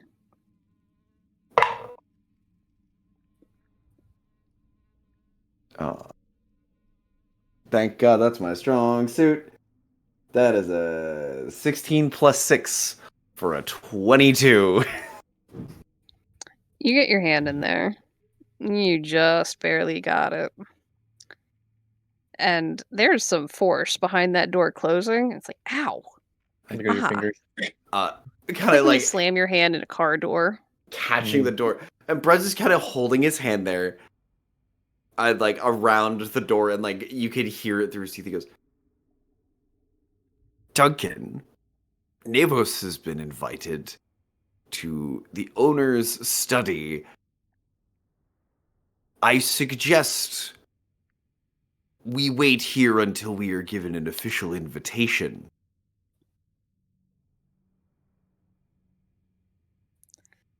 We wait out here, not in this room. Peeking in, you don't see Duncan in the room in front of you. fair. Duncan, you hear, wait in here, in Brun's voice. Since when do you tell me what to do? In the room, is there, besides the door that I came in through, is there another door? Yes, there is. I'm gonna take it. You tell me what to do. Son of a bitch. I'll be The damned. door you- is you. unlocked. You've noticed as you've gone through a couple of rooms by now, the style has changed ever so slightly. The first room was very stately, very ornate, had that carpenter's pride to it. This one was much more classically feminine in style. Flowers, yeah. A lot of florals, vining motifs, a lot of fabrics, kind of draping and whatnot, softening the edges of furniture. The next room has a crystal doorknob on the other side, and it is very clean, very, very clean. Nice wallpaper to it with very pristine, like very gentle white patterns, white and slightly gray damask with kind of a velveteen feel to it. There are a lot of vertical lines in this room that make it seem taller, grander. Furniture is less intended to allow you to stay for long, where the previous room was very loungy, very comfortable. This one is more designed to make you feel small and like the person who does belong here is larger than you are, more important.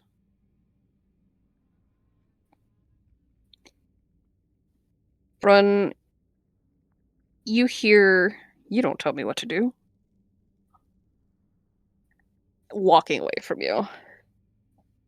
Navos, you heard Brun in the main room.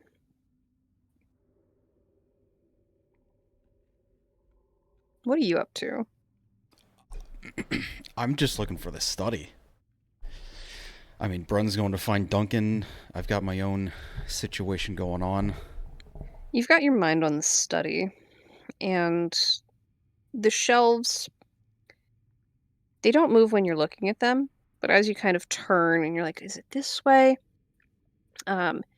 You find a path through this library, and it leads you back to the door you came in from.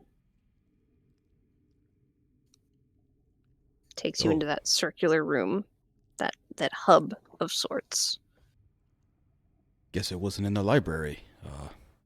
Just start looking through the next door. You make your way back out. You see Brun, hand crunched indoor. No Duncan to be seen, but the grumble of "You don't tell me what to do" over and over, kind of echoing on the other side of this door. As you come out, Brun is beseeching this door. My friend, the old man that you have in there, would you mind guiding him out here? We are trying to receive an invitation, and I would hate for him to end up like the former morons who ended up here when they shouldn't have been. You're very strong. Please stop crushing my hand. It does hurt. I would just like my hand uninjured and my friend returned, please. Please take 1 point of bludgeoning damage. And roll me a persuasion. Natural one. There it is. Sorry, Duncan. Oh. You've been eaten by a door. I will donate please take 1/3 of 2 my more points. inspiration. Please take 2 more points of damage. As the door crunches a little harder. Are we I believe you do have using- 1/3 of a point of inspiration. So if you want to go ahead and roll a d20. If did Derek, do you want to use yours and we'll make it a full point of inspiration to save the nat one? Yes, if I can see now that Duncan did not slam the door on you and it's more the door attacking, yeah. That is now 2/3 of a point of inspiration. I will spend my third as well. That is Well, now one. Well, now that Brun has thrown in his third, I will take mine back. Yeah. You're at 2/3 inspiration. No, I am joking. it has already been placed. You have 1 point of inspiration to use. I will absolutely be spending that. I'm not. You know, I'm gonna stay. I'm gonna. You know what? No. Yeah. You guys use yours. Sorry, I'll take mine out. Thanks for that. Plaintiffs. So with your inspiration, It was a persuasion. yeah. That'll be a 16. 14 plus 2.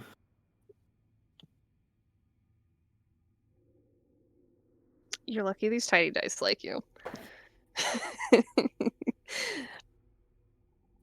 As the door kind of crunches your hand a little extra, and you're like, ouch, okay.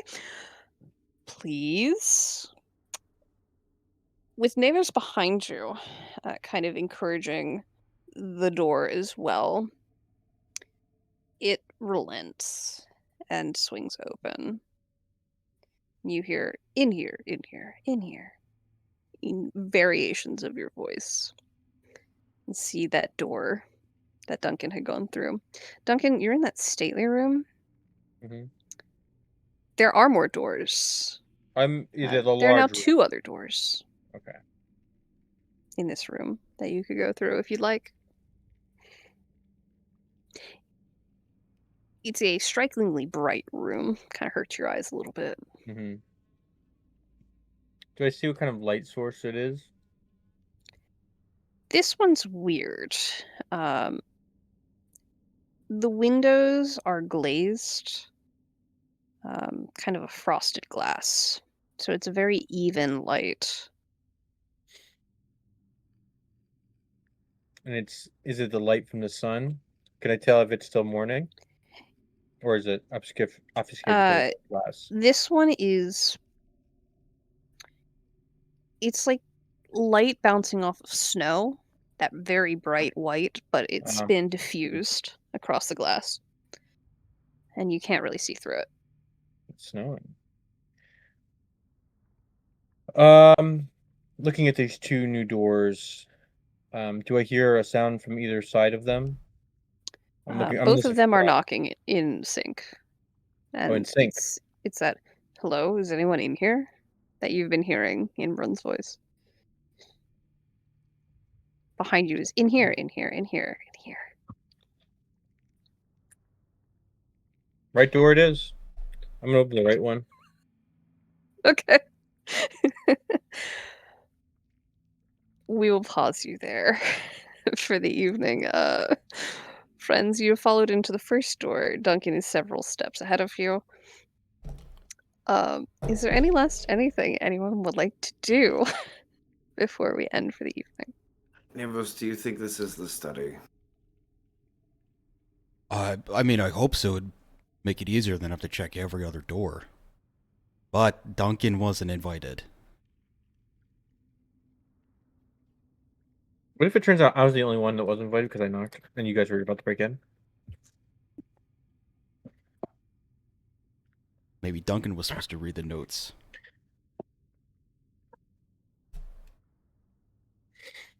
I don't know. This feels like a maze. Eventually. I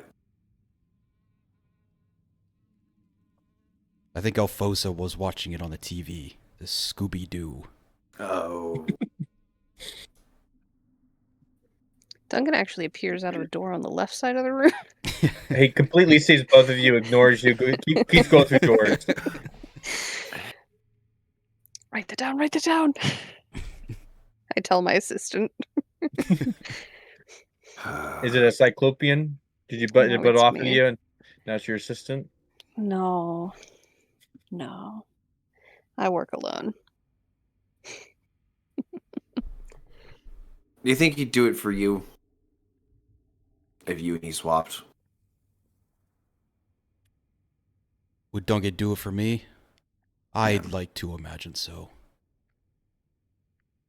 And honestly, I think he'd do it for you too. Even though neither one of you would ever admit it. Meanwhile, Duncan, a few rooms over, sneezes. Like, oh, what was that? Achoo. Thank you. Yeah, let's go get him. At the very least, we'll all be turned into... Man, imagine being trapped in eternity as a book next to... just please be between Duncan and me if we end up on the same shelf. I'm going to walk through the door. What kind of furniture do you think you would like to be? I've always kind of considered myself as like a chest of like a big armoire like that, and kind of pointing to one of them in the room. But I think I'd make a good dining room table. What about you? That's a good choice. I don't know. You give a good coat rack energy.